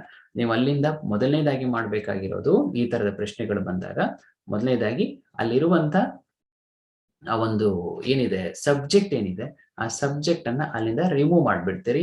ಉಳಿದ ಭಾಗಗಳನ್ನ ನಾವು ಪ್ರೆಡಿಕೇಟ್ ಅಂತ ಕರಿತೀವಿ. ಈ ಕೆಳಗಡೆಯ ಎಕ್ಸಾಂಪಲ್ ನಾವು ಕಾಣ್ತೀವಿ, ಹಿ ಈಸ್ ರನ್ನಿಂಗ್. ಅಲ್ಲಿ ಈಸ್ ರನ್ನಿಂಗ್ ಅನ್ನುವಂಥದ್ದು ಕ್ರಿಯೆ ಇದೆ, ಆತ ಓಡ್ತಾ ಇದ್ದಾನೆ. ಅಲ್ಲಿ ಆಕ್ಸಿಲರಿ ಕೂಡ ಇದೆ, ಅಲ್ಲಿ ಮೇನ್ ವರ್ಬ್ ಕೂಡ ಇದೆ, ಆದ್ರೆ ಅದನ್ನ ನಾವು ಪ್ರೆಡಿಕೇಟ್ ಅಂತ ಕರಿತೀವಿ. ಆಮೇಲೆ ಇಲ್ಲಿ ನೋಡಿ, ಮೊದಲನೇ ಉದಾಹರಣೆಯಲ್ಲಿ ಪಾಟ್ಸ್, ಪಾಟ್ಸ್ ಅನ್ನುವಂಥದ್ದು ಮತ್ತೊಂದು ನೌನ್, ಅದು ಆಬ್ಜೆಕ್ಟ್, ಅದು ಕೂಡ ಪ್ರೆಡಿಕೇಟ್ ಅಲ್ಲೇ ಬಂದ್ಬಿಟ್ಟಿದೆ. I am reading a book, ನೋಡಿ ಆಕ್ಸಿಲರಿ ಎಮ್ ಅನ್ನ ಸೇರಿಸ್ಕೊಂಡು ಮೇನ್ ವರ್ಬ್ ರೀಡಿಂಗ್ ನ ಸೇರಿಸ್ಕೊಂಡು ಆ ಬುಕ್, ಇದು ಆಬ್ಜೆಕ್ಟ್ ಇದೆ, ಇದನ್ನು ಕೂಡ ಪ್ರೆಡಿಕೇಟ್ ಅಂತ ಕರಿತೀವಿ. ಈಸ್ ಬ್ಲೂ, ಸೊ ಇಲ್ಲಿ ಕೂಡ ನಾವು ಪ್ರೆಡಿಕೇಟ್ ಅನ್ನ ಈಸ್ ಬ್ಲೂ ಅಂತ ಕನ್ಸಿಡರ್ ಮಾಡ್ಕೋತೀವಿ. ಈ ರೀತಿಯಲ್ಲಿ ಸಬ್ಜೆಕ್ಟ್ ನ ಹೊರತಾಗಿ ಏನು ಉಳಿಯುತ್ತೆ ಅವುಗಳನ್ನ ನಾವು ಪ್ರೆಡಿಕೇಟ್ ಅನ್ನುವಂಥದ್ದು ನೆನಪಲ್ಲಿ ಇಟ್ಕೋಬೇಕಾಗತ್ತೆ. ಸ್ಯಾಂಪಲ್ ಕ್ವಶನ್ಸ್ ಗಳು ಈ ರೀತಿ ಬರ್ಬಹುದು. ಇಲ್ಲಿ ಈ ಒಂದು ಕಾನ್ಸೆಪ್ಟ್ ಇಂದ ಬರಬಹುದಾದಂತಹ ಸ್ಯಾಂಪಲ್ ಕ್ವಶನ್ಸ್ ಗಳು ಹೇಗಿರ್ತವೆ ಅಂತಂದ್ರೆ, pick out the subject and predicate ಅಂತ ಕೇಳ್ಬಿಡ್ಬೋದು. ಅಥವಾ ಏನಿದೆ, pick out the subject in the given sentence. ಅವಾಗ ನಾವೇನ್ ಮಾಡ್ಬೇಕು ಅಂತಂದ್ರೆ, ಇಲ್ಲಿ ಹಿ ಈಸ್ ಪ್ಲೇಯಿಂಗ್ ಕ್ರಿಕೆಟ್ ಅಂತ ಇದೆ. ಸೊ ಇಲ್ಲಿ ಹಿ ಅನ್ನುವಂಥದ್ದು ಒಬ್ಬ ವ್ಯಕ್ತಿ, ಆತನ ಆಕ್ಷನ್ ಏನ್ ನಡೀತಾ ಇದೆ, ಆತ ಕ್ರಿಕೆಟ್ ಅನ್ನ ಆಡ್ತಾ ಇದ್ದಾನೆ. ಸೊ ಇಲ್ಲಿ ಏನ್ ಬರುತ್ತೆ, ಈಗ ನಾವು ಆತ ಮಾಡ್ತಿರುವಂತಹ ಆಕ್ಟಿವಿಟಿಯನ್ನ ಸಪರೇಟ್ ಮಾಡೋದಾದ್ರೆ, ಹಾಗೆ ಯಾರು ಮಾಡ್ತಾ ಇದಾರೆ ಅಂತ ನೋಡೋದಾದ್ರೆ ಹಿ ಅನ್ನುವಂಥದ್ದು ಸಬ್ಜೆಕ್ಟ್ ಆಗ್ಬಿಡತ್ತೆ. ಈ ಸಬ್ಜೆಕ್ಟ್ ಅನ್ನ ನಾವು ರಿಮೂವ್ ಮಾಡ್ಕೊಂಡ್ವಿ ಅಂತ ಆದ್ಮೇಲೆ ಯಾವುದೇ ಡೌಟ್ ಇಲ್ಲದೆ ಉಳಿದ ಭಾಗವನ್ನ ಪ್ರೆಡಿಕೇಟ್ ಅಂತ ಕನ್ಸಿಡರ್ ಮಾಡ್ತೀವಿ. Arunima has climbed the Mount Everest. Mount Everest ಅನ್ನ ಅರುಣಿಮಾ ಸಿನ್ಹಾ ಅವರು ಕ್ಲೈಮ್ ಮಾಡಿದ್ರು. GK ಕ್ವಶನ್ ಅಲ್ಲಿ ಓದಿದ್ರಿ, she is the first amputee woman to climb Mount Everest. Mount Everest ಅನ್ನ ಏರಿದಂತ ಮೊದಲ ಅಂಗವಿಕಲ ಮಹಿಳೆ. ಅವರ ಜೀವನನೇ ತುಂಬಾ ಅದ್ಭುತವಾದಂತ ಒಂದು ಮೋಟಿವೇಶನಲ್ ಸ್ಟೋರಿ ಅದು.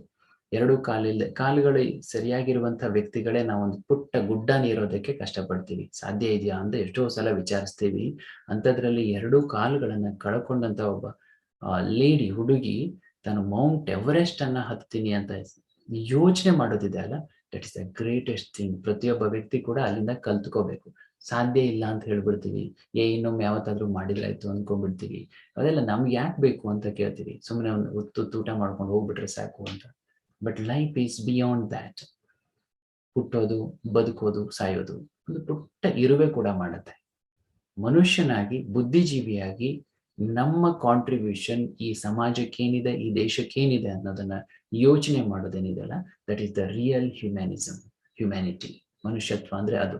ಹಾಗಾಗಿ ಇಲ್ಲಿ ಅರುಣಿಮಾ ಸಿನ್ಹಾ ಅವರ ಒಂದು ಇದನ್ನು ತಗೊಂಡಿದ್ದೀನಿ ಎಕ್ಸಾಂಪಲ್ ನ. ಸೊ ಇಲ್ಲಿ ಅವರು ಮೌಂಟ್ ಎವರೆಸ್ಟ್ ಅನ್ನ ಏರಿದ್ರು ಅಥವಾ ಹತ್ತಿದ್ರು ಅಥವಾ ಅಲ್ಲಿ ಸಾಧನೆಯನ್ನು ಮಾಡಿದ್ರು. ಹಾಗಾಗಿ ಅವರು ಇಲ್ಲಿ ಸಬ್ಜೆಕ್ಟ್ ಆಗೋದ್ರಿಂದ ಉಳಿದ ಭಾಗ ಏನಿದೆ ಅದು ಸಂಪೂರ್ಣವಾದಂತ ಪ್ರೆಡಿಕೇಟ್ ಆಗ್ಬಿಡುತ್ತೆ. Vandana had visited the Taj Mahal. Vandana ಅನ್ನುವಂತ ವ್ಯಕ್ತಿ ತಾಜ್ ಮಹಲ್ಗೆ ಭೇಟಿ ನೀಡಿದ್ರು. ಇಲ್ಲಿ ವಂದನಾ ಅನ್ನುವಂಥದ್ದು ಸಬ್ಜೆಕ್ಟ್ ಆಗೋದ್ರಿಂದ ಈ ಉಳಿದ ಭಾಗ ಏನಿದೆ ಇದು ಸಂಪೂರ್ಣವಾಗಿ ಏನಾಗತ್ತೆ, ಪ್ರೆಡಿಕೇಟ್ ಆಗತ್ತೆ. Shivakumar road the poem. ಒಂದು ಪೋಯಮ್ ಇದೆ, ಆ ಪೋಯಮ್ ಅನ್ನ ಬರೆದಿದ್ದಾರೆ. ಯಾರು ಬರೆದವರು? ಶಿವಕುಮಾರ್ ಅನ್ನೋಂಥ ವ್ಯಕ್ತಿ. ಆರ್ ಕೆ ನಾರಾಯಣ್ ಅನ್ನುವಂಥವ್ರು ಬರೆದಂತ ನಾವೆಲ್ ಅಂತೀವಿ. ಸೊ ಇಲ್ಲಿ ಆ ವ್ಯಕ್ತಿಯ ಹೆಸರನ್ನ ನಾವು ತಗೊಂಡ್ಬಿಟ್ವಿ. ಹಾಗಾಗಿ ಇಲ್ಲಿ ನಮಗೆ ಉಳಿದಂಥದ್ದು ಪ್ರೆಡಿಕೇಟ್ ಆಗತ್ತೆ. ಈ ಸಬ್ಜೆಕ್ಟ್ ಅಲ್ಲಿ ನೀವು ಇನ್ನೊಂದನ್ನ ಸೂಕ್ಷ್ಮ ಗಮನಿಸಬಹುದು. ನಾನು ಇಲ್ಲಿ ನೇಮ್ಗಳನ್ನ ಬಳಸಿದೆ, ವಂದನಾ, ಅರುಣಿಮಾ ಅಂತೆಲ್ಲ. ಆಮೇಲೆ ಹಿ ಅನ್ನ ಬಳಸಿದೆ, ಹಿ, ಶಿ, ಇಟ್ ಏನು ಇರ್ಬೋದು. ಇವು ಏನಾಗಿರತ್ತೆ ಅಂದ್ರೆ ಈ ಸಬ್ಜೆಕ್ಟ್ಗಳು ಬಹಳ ಸುಲಭವಾಗಿ ಕಂಡುಹಿಡಿಬಹುದು. ಯಾಕೆ ಅಂತಂದ್ರೆ ಹೆಸರುಗಳಿರ್ತವೆ ಅಥವಾ ಪ್ರೊನೌನ್ಗಳಿರ್ತವೆ. ನೌನ್ಗಳು ಅಥವಾ ಪ್ರೊನೌನ್ಗಳಿರೋದ್ರಿಂದ ಅವುಗಳನ್ನು ತುಂಬಾ ಸುಲಭವಾಗಿ ಗುರುತಿಸೋದಕ್ಕೆ ನಮ್ಗೆ ಅನುಕೂಲ ಆಗತ್ತೆ. ಈ ರೀತಿಯಲ್ಲಿ ಈ ಸೆಂಟೆನ್ಸಿನ 2 ವಿಭಾಗಗಳು ಮತ್ತು ಅವುಗಳಿಗೆ ಸಂಬಂಧಪಟ್ಟಂತ ಪ್ರಶ್ನೆಗಳು ಉದ್ಭವಿಸುವಂತಹ ಸಾಧ್ಯತೆಗಳಿದೆ. ಇವೆಲ್ಲವನ್ನ ನೀವು ಗಮನದಲ್ಲಿಟ್ಕೊಂಡು ತುಂಬಾ ಕಾಶಿಯಸ್ ಆಗಿ ಅಧ್ಯಯನವನ್ನು ಮಾಡಬೇಕು. ಬಹಳ ಟೆನ್ಷನ್ ಮಾಡ್ಕೊಳ್ಳುವಂಥದ್ದಿಲ್ಲ. ತುಂಬಾ ಸಿಂಪಲ್ ಆದ ಪ್ರಶ್ನೆಗಳಿರ್ತವೆ. ಆದ್ರೆ ನಾನು ಆಗ್ಲೇ ತೋರಿಸಿದ ಹಾಗೆ ಅಸರ್ಟಿವ್ ಸೆಂಟೆನ್ಸ್, ಅಫರ್ಮೇಟಿವ್ ಸೆಂಟೆನ್ಸ್ ಅಂತ ಕೊಟ್ಟು ಅಥವಾ ಡಿಕ್ಲರೇಟಿವ್ ಸೆಂಟೆನ್ಸ್ ಅನ್ನೋ ಆಪ್ಷನ್ ಅನ್ನು ಕೊಟ್ಟು ಸರಿಯಾದ ಉತ್ತರವನ್ನು ಕೊಟ್ಟು ಅಲ್ಲಿ ಉಪವಿಭಾಗಗಳನ್ನು ಕೊಟ್ಟಾಗ, ಈಗ ಅಸರ್ಟಿವ್ ಸೆಂಟೆನ್ಸ್ ನ ಉಪವಿಭಾಗಗಳು ಯಾವುದು? ಅಫರ್ಮೇಟಿವ್ ಸೆಂಟೆನ್ಸ್ ಮತ್ತೆ ನೆಗೆಟಿವ್ ಸೆಂಟೆನ್ಸ್. ಈ ಎರಡನ್ನೂ ಕೊಟ್ಟಾಗ ನಮಗೆ ಸಹಜವಾದಂತಹ ಗೊಂದಲಗಳು ಉದ್ಭವ ಆಗೋದು. ಆಗ ಯಾವುದು ಅಕ್ಯುರೇಟ್ ಆದಂತ ಆನ್ಸರ್ ಅನ್ನೋದನ್ನ ನೀವು ಯೋಚನೆ ಮಾಡಬೇಕು ಅಂದ್ರೆ ನಿಮಗೆ ಸಂಪೂರ್ಣವಾದಂತ ಜ್ಞಾನ ಇರಲೇಬೇಕಾಗತ್ತೆ. ಹಾಗಾಗಿ ದಯವಿಟ್ಟು ನಿಮ್ಮ ಟೈಮ್ ಅನ್ನ ಕೊಟ್ಟು, ಫ್ರೂಟ್ಫುಲ್ ಆದಂತ ಟೈಮ್ ಅನ್ನು ಕೊಟ್ಟು ಈ ಒಂದು ಕಾನ್ಸೆಪ್ಟ್ ಗಳನ್ನ ಅರ್ಥ ಮಾಡ್ಕೊಳ್ಳಿ. ನಿಮಗೆ ತುಂಬಾ ಸುಲಭ ಆಗತ್ತೆ, ಯಾವುದೇ ರೀತಿ ಗೊಂದಲಗಳಾಗಲ್ಲ. ಇದೇ ರೀತಿಯಲ್ಲಿ ಇನ್ನೂ ಉಳಿದಂತ ಕಾನ್ಸೆಪ್ಟ್ ಗಳನ್ನ ತುಂಬಾ ಸುಲಲಿತವಾಗಿ, ಸಂಕ್ಷಿಪ್ತವಾಗಿ ಹಾಗೂ ಎಷ್ಟು ಸಾಧ್ಯವೋ ಅಷ್ಟು ಪರಿಪೂರ್ಣವಾಗಿ ಡಿಸ್ಕಸ್ ಮಾಡೋದಕ್ಕೆ ಪ್ರಯತ್ನಗಳನ್ನು ಮಾಡ್ತೀವಿ. ದಯವಿಟ್ಟು ನಿಮ್ಮ ಪ್ರಯತ್ನ ಕೂಡ ತುಂಬಾ ಅವಶ್ಯಕ.